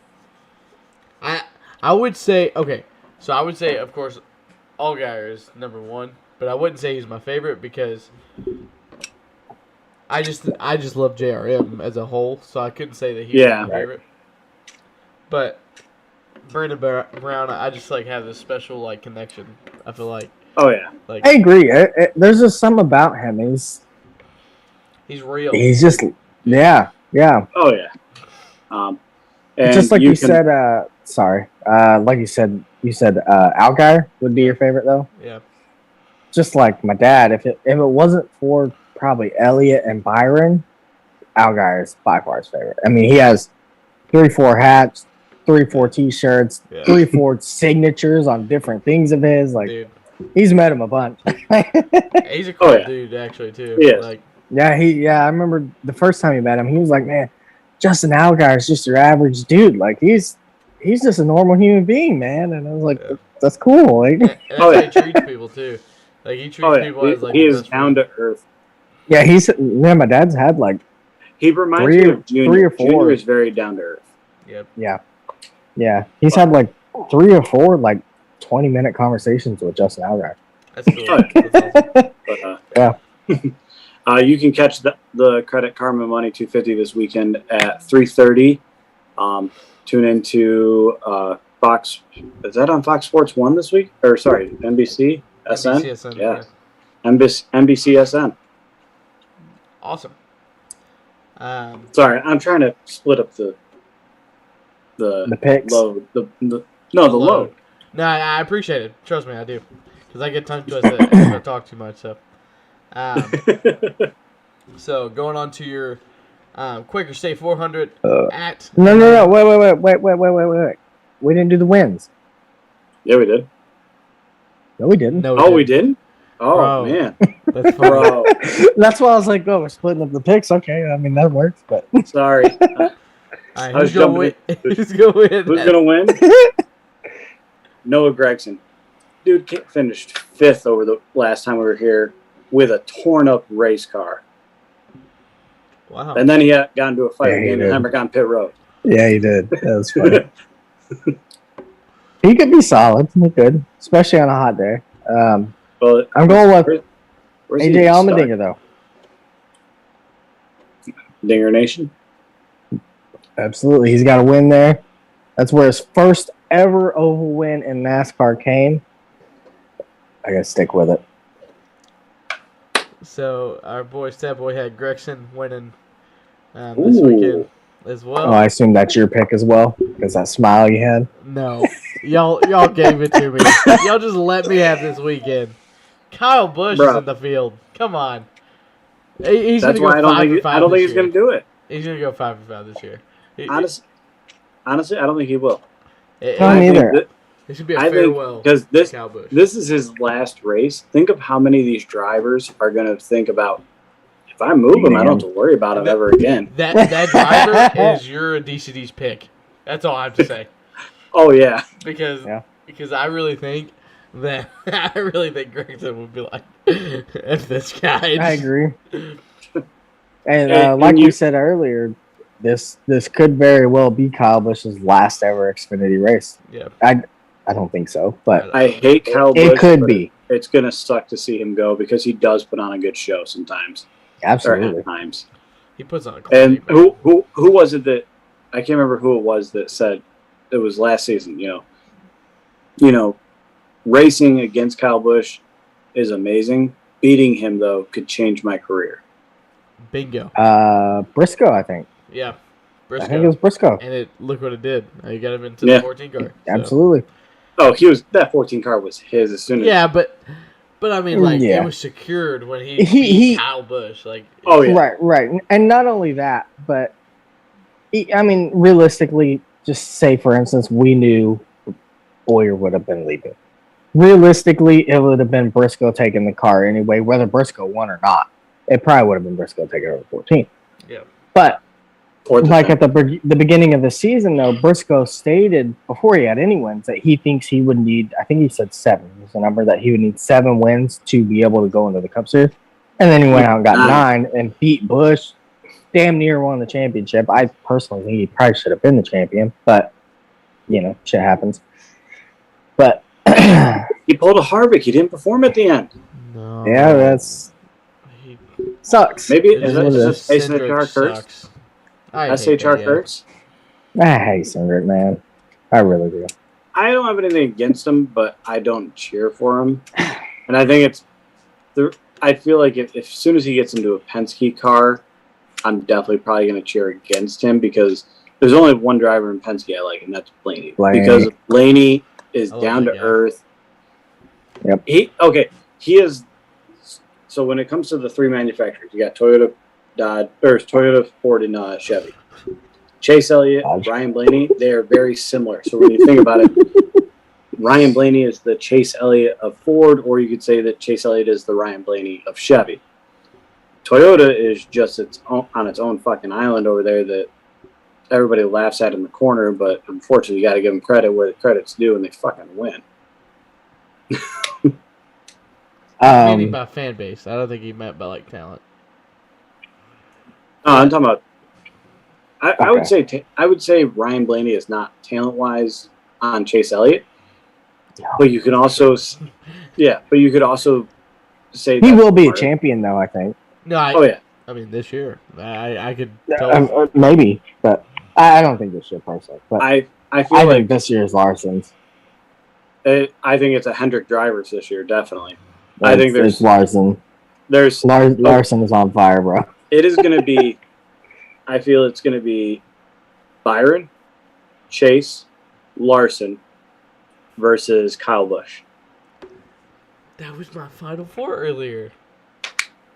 That's crazy. I don't know. I think one of them Hendrick guys don't make it. I don't know which. I think it's going to be between Byron and Bowman, but Bowman doesn't make it. That's what I just said. well, then Byron doesn't make it as well. That's what I meant to say. Sorry.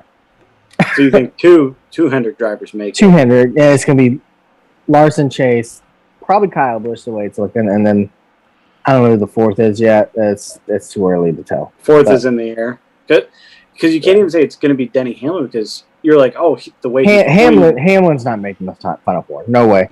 Especially without the playoff points. He's probably not going to make it. Who knows? Bell has a better chance. Yeah. I mean, realistically, Michael McDowell has a better chance going into the round of 16. Like, Got that win. technically, Hey, Denny, remember how you were trying to make it 3 in a row? or actually, technically, he won't though because he gets 15 points, right? Yeah, If he's the wins. champion. Okay, so technically not, but Yeah, but if he gets second, he still gets 10. So that's pretty cool. But at the same time, there's some other drivers that are starting to perform really well. Like, Yeah, a lot of people are turning it up as you need to at this time. But yeah, this is the best time to get hot, and there's a bunch of Chevy drivers starting to get hot. hoping the 4-car does. Me too. I feel like the 10 car just needs to be replaced. Yeah, no doubt. 10-car needs to go. It does not need to go to the freaking Hearst child. I'll be honest. Like, what I think they should do: lease the charter out. Focus on your 3. Yeah, probably lease the charter out for 3, and then whenever they get that 4th driver, for sure, bring him in. Yep. Bring her in. Whoever Bring they that choose. driver. Bring the driver in. Yeah, right. Or he, she. You never know. We never know, man. Who knows? Freaking Pronouns toaster could be can her, drive that them. car. You know, you never know. But again, we got way off topic. Again, sorry for jumping the conclusion or jumping the ending. Tune in this weekend, 3:30 on NBCSN. Oh, Craig, Going into Cup. What is it? The Quaker State? Is that what you said it was? Yeah, it's the Quaker State 400. All right. I thought it was 500. 400. No, this is the 400 mile. They did the 500 mile earlier this year. Yeah, it I is swore I read it earlier. It was 500 miles. All right. Yeah, it's 260 last 400 miles. Yep. Okay. Yeah. It is going to be on NBCSN, of course, at 3:30 p.m. Eastern Standard Time. If you want to know the pole winner, because they don't do qualifying, which sucks. Chase Elliott is your pole winner. That doesn't matter at all, but I mean, clean air. at 550 package, baby. Woo. Woo. Yeah. Instead of going off with our suck pick, who's sucking this weekend? Driver with the bad run this weekend. I know we were just saying he's a championship potential. Ryan Blaney. He does not back up a win. Ooh. You don't think he can go back to back at Atlanta? Ooh. I don't think he can. Me either. When's the last time someone did? Was it Jimmy back in 04? Yeah. At Atlanta? Probably, yeah. Yeah, because we stopped doing 2 races in 2015. 2010. 2010, and then we went back that 1 year, 2015, yeah. Oh, okay. Or no. 2015 was just the one night race. That was it. Oh, we only I did believe. night races. Yeah. And then in 2016, yeah, sorry, I apologize. Yep. I suck. Bro, night race at Atlanta is amazing. I love it, man. Why That wasn't this a freaking night one. race? Really? I don't understand. Middle of I summer. really don't understand why it should have been. You Dude, could have had a doubleheader weekend on Saturday, giving everybody their Sunday off. It's a missed opportunity. dude, I went to 2. Okay, I went to 2 Atlanta races in a row in the fall. I went to 2010 when Stewart won. I went to 2011, even though they raced on Monday because they got rained out. I went to the 2011 one with Gordon and Johnson battling side by side, like. When Gordon's right, they were freaking like Johnson. It's just going to be a sideways run to the checkered. Yeah, like the best racing I've ever seen in my life. With those boxy fucking cars. Atlanta is awesome, man. And that's why I'm so worried about this reconfiguration. Because I just, it's such a good track. I feel it will be good if they use the same asphalt they use. I agree. If they use something different, especially what they put on in fucking Texas. It's going to open up the high lane more, but it's going to eat tires.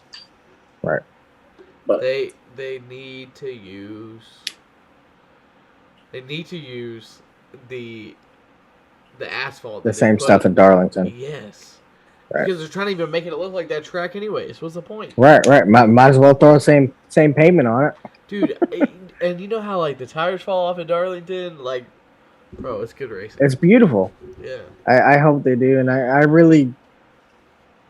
have hope. I have high hopes but low expectations for the changes. Bro, and that sucks to say that, but because of the narrower turns, they may have to downshift in the middle of the turns. there ain't no way. with that higher banking, they're going to be carrying mad speed through there. There's no way they're downshifting. Well, now we have no idea with the next gen though because they got 5 gears. No, That's why I they're said not. that. They're not downshifting. They're not out. They're not downshifting. Hell, they're probably not even breaking. Who's your But- suck pick No. this weekend, Yeah, Mitch? Logano, he sucks. So Oh, we're He's going gonna to the suck. Ford game. Are we going to go for 4 for 4 for the Ford? that's Yes. 3 people. Although there is 4. so. Oh, Yeah, there is a third person going to the Ford camp with Brad K sucking from. I didn't even realize that. We're DCD. just saying, fuck you, Penske. Well, guess what? You gotta follow us up with the 21. If you say Matty D, I'm going to laugh my ass off. Dude, That'd be the first time we ever did that. I want to say the 21 now, but I was actually thinking Brad Keselowski just sucked this weekend because I feel that they threw Brad Keselowski out. yeah, they don't give a shit. I'm sorry, They but they don't. And usually teams don't do that, but I think Penske's just a hard ass. Yeah. He is very... I mean, that's how it always was the past 15, 16 years. People That's leave how it was when Penske. Rusty was there. Mayfield. And Well, yeah, but what I was gonna say is when people leave Penske, they don't have good things to say about Penske when they leave. Kurt Busch is the most vocal. He loved the coach. Right. He loved him. And they basically said, you're done. Bye. Yeah. Deuces. I mean, that's kind of different, but But you understand what I'm saying. right. Going on, I'm sticking in the Ford camp for who needs a good run. Eric Almirola. He needs to start putting together good runs. Otherwise, he is losing his job. I would not be surprised if he gets dropped down to the Xfinity Series. I was literally just about to say that. Actually, that's not a bad idea. I like I'm not even joking. I think you would 2 seconds before you said that, it literally popped in my head. I could see him in the 98. I agree. That's not bad, actually. My good run. I feel like he would leave before getting demoted. That in the same organization. I don't think you have a choice because I don't think anyone better than Stuart Haas is going to hire him anyway. Yeah. Anderson. So that's better. Not true. No, I think I could see him in Xfinity next year, 98. Try, and build that program back up. But my good run, going with Daniel Suarez. He's 69 points out, I believe. I think he can get it done, man. I think he can get it done. It's a good track for him, especially with the hot temperatures. The tires are going to wear like crazy. I feel like his driving talent can come into play. 88. He's going to come forward. 88? Oh, yeah, that's up there. And it's going to be humid. Hey, What? so you say Daniel Suarez, but he also was running faster laps than Blaney and Larson at the end of the race. And look where he finished. Yep. Bro, not saying. I'm not saying. I'm just saying. I mean, I had a reason to pick him. I had a reason to pick Eric. DCD's good run is better. And I believe because he's right outside the cut line, right behind 25. what's his name? You got Austin it. Dillon. You got it. No, Austin Dillon. No, Kurt's in. Yeah, but he's behind Kurt Busch. No. In the driver standings, yes. Oh, okay. That's what Driver I'm saying. standing. That's what I'm saying. Actually, no, driver standing. He's behind Christopher Bell. Christopher Bell. Bell's that low in points? And he's 15th in points, but because he has that win, Right. He's up, but it jumps him up to 11th. In the Man, playoff standings, Bell is Chris Buescher trash. in Yeah, but playoffs. yeah, I know what you're saying though. Like when you talk about Kurt Busch, but that's the only reason why it's above, or he's in 14th is because he has 2 stage wins. But look at the plus 25 and minus 25. That's who he's at. So Kurt Busch is above. Yeah. And that's why I said driver standings, Yeah. like driver versus playoff. Yeah, Kurt Busch is right. Kurt Busch is starting to put on some He's putting in together some finishes, though. Dude went through the grass twice. I mean, he's doing what he does. You know, honestly, I think the Kurt that we have seen the past 4, 5, 6 years, I've been thinking him more and more as like a clutch. He comes through when he needs to come through. Yep. But who's your pick? The Oh, you don't have 4 stuff car. right Yeah. Oh. So I'm gonna mean this. This is his only chance to win the rest of the season. I truly feel like that. I think if he does not win, he does not win the rest of the year, and that's super sad. But that's just my prediction and what I feel. Going on to win pick. Who you got? I am going with somebody who I think is going to do very well this weekend because he's been working on it. Tyler Reddick. I can see him running well. I don't know about winning, but yeah. Ooh. He's been working on running other places besides the wall. And on this 550 horsepower package, you need to be able to do that. He's been doing strong at some of these tracks. The problem that worries me about him is, yeah, he's been doing strong at some of them and then turns around and does really rough at others. Yeah. Listen, I had to go out on a limb. I was trying to think of somebody that nobody else would pick. I mean, you're not wrong, and I think that is a good place for him to do it with the tire wear. I think the Highline's are going to come into play here. He is starting 7th. It's not bad. So he's starting up there. So he's starting in a decent spot to gain. Yeah. But who do you got, Mitch? My cup win pick is a guy that has 1 truck win there, 5 Xfinity wins there, and 3 cup wins there. You don't know him by now. It's the 4 car. It's coming Harvick. I think the hot, sleek temperature is going to come right into play. I do think the Highline will be into play at some points, but I also think you're going to see a lot of the Harvicking that you see at Atlanta, wrapping that bottom as close as you can to it, getting on that paint, Grabbing a that little paint. bit extra grip. Exactly. I think that's going to come into play, and I think that's going to pull right into Harvick's hands. It's just a matter if they can bring the car that he needs to make it happen. Nice. Bro, he's got a big hole to climb out of though. Yep. But I think he can do it. As long as his teammate starting on his inside doesn't wreck him. Who's on his inside? Custer? Eric Almirola. Oh. Well, screw that. I'm going to pick someone else. No, but DCD's win pick is Chase Elliott. He thinks he's going to go back-to-back and win in his hometown. In his hometown or home track. Nope. It's going to be a good, 6-7 years before he wins at Atlanta. It's going to be 2022. He'll be the first repaid. Yeah. Because whenever they go to a new track, it seems like he wins it.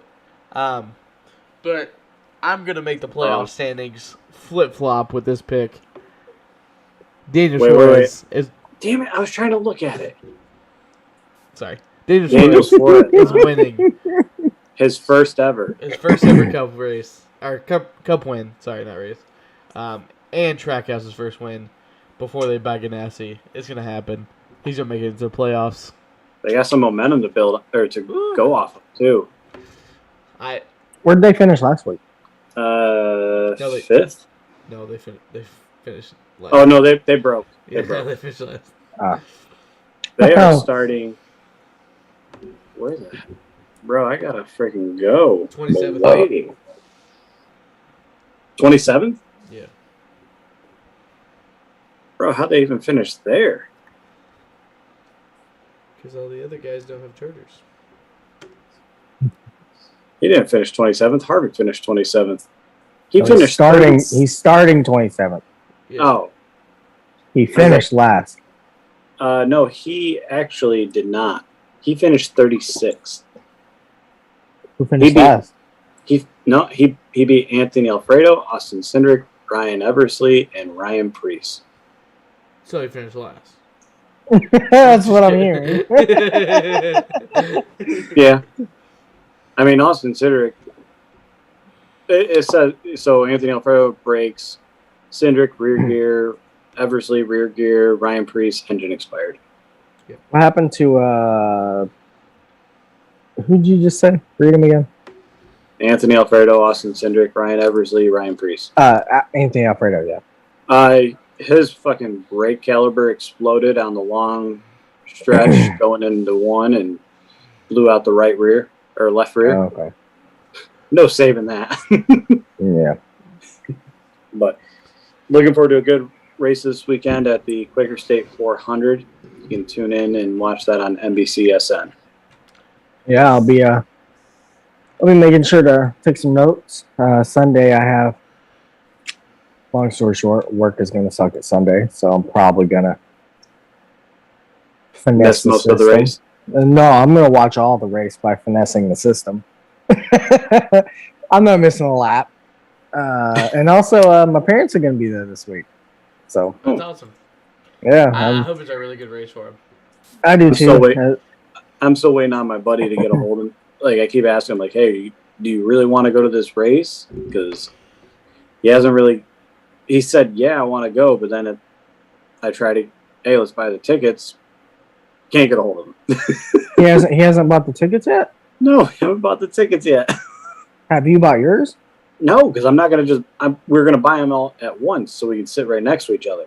Bro, screw that. At this point, it's like 2 weeks away.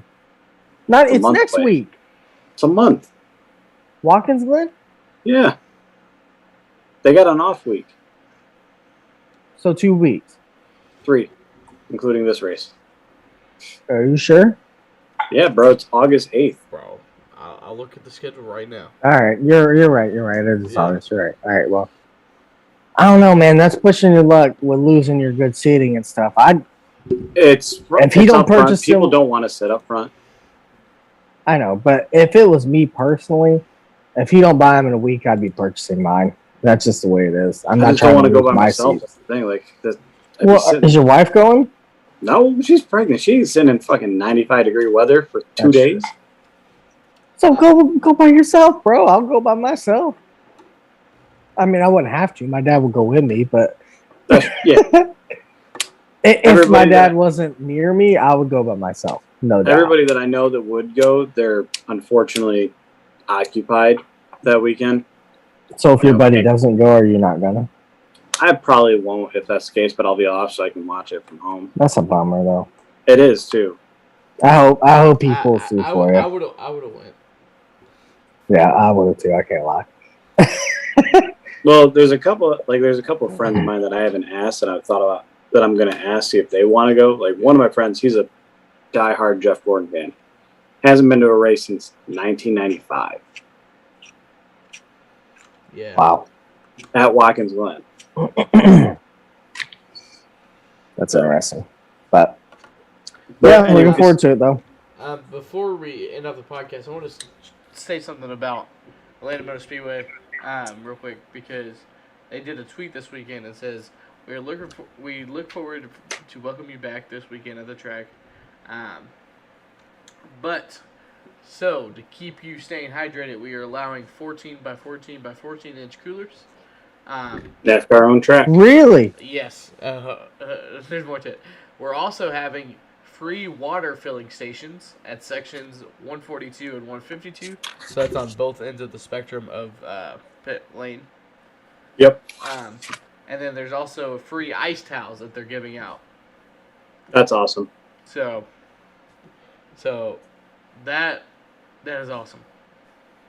That is awesome. Yeah, Because last time I awesome. talked to my parents about it, they said at the time it was still no coolers, and I was like, "That's crazy." I understand, limiting bagging and limiting NASCAR stuff that you can take in, but coolers in the summer, that's just you're asking for issues. You know what I mean? Like, people need to have drinks. I understand if you want to limit what you can put in the coolers, whatever. Don't bring beer, buy your own, whatever. But you got to bring water with you, bro, especially in the summer. It's hot. Yeah. So I was mad about that, especially because it's the same company as Homestead and Atlanta, And I was like, well, Atlanta Homestead let me bring a cooler. You know, how are they going to turn around and not let you guys bring one? Hey, you can. So I'm cool. I Yeah, think- thank you for sending me that. I'm going to send that to them. I mean, I also wrote it down, but because I'm going to send it to them because they might not know that yet, so they can at least bring a 14 by 14. That's not very big, but So it's only the Something. SMI races are the only ones who really don't allow people to bring coolers right now, and it's because of COVID and stuff like that. That's the reason that's like this. NASCAR's own tracks, like Watkins Glen, Daytona, Talladega, those tracks, they allow it. Yeah. see, I was just really confused about how I was allowed to, but then they turned around and said that Atlanta couldn't. And I'm sure a couple other tracks couldn't as well. I don't know, but Well, I think the Texas incident kind of made it like, oh shit. yeah. Because it was hot. But I'm glad to know that. I'm definitely going to send that picture to them because they'll be glad to know that. Yeah. Oh yeah. But yeah, I'm looking forward to it. Atlanta's always 9 times out of 10, I think, a good race, at least at some point. Oh yeah.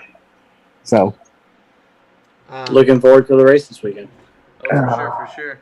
It's been a great podcast. Don't forget, if you're watching or listening in, don't forget to like, comment, and subscribe. Tell Absolutely. us how we did as well. That's all we have for us, folks. Would y'all like to have something to say before I end it here? Stay hydrated. definitely, water's good for you.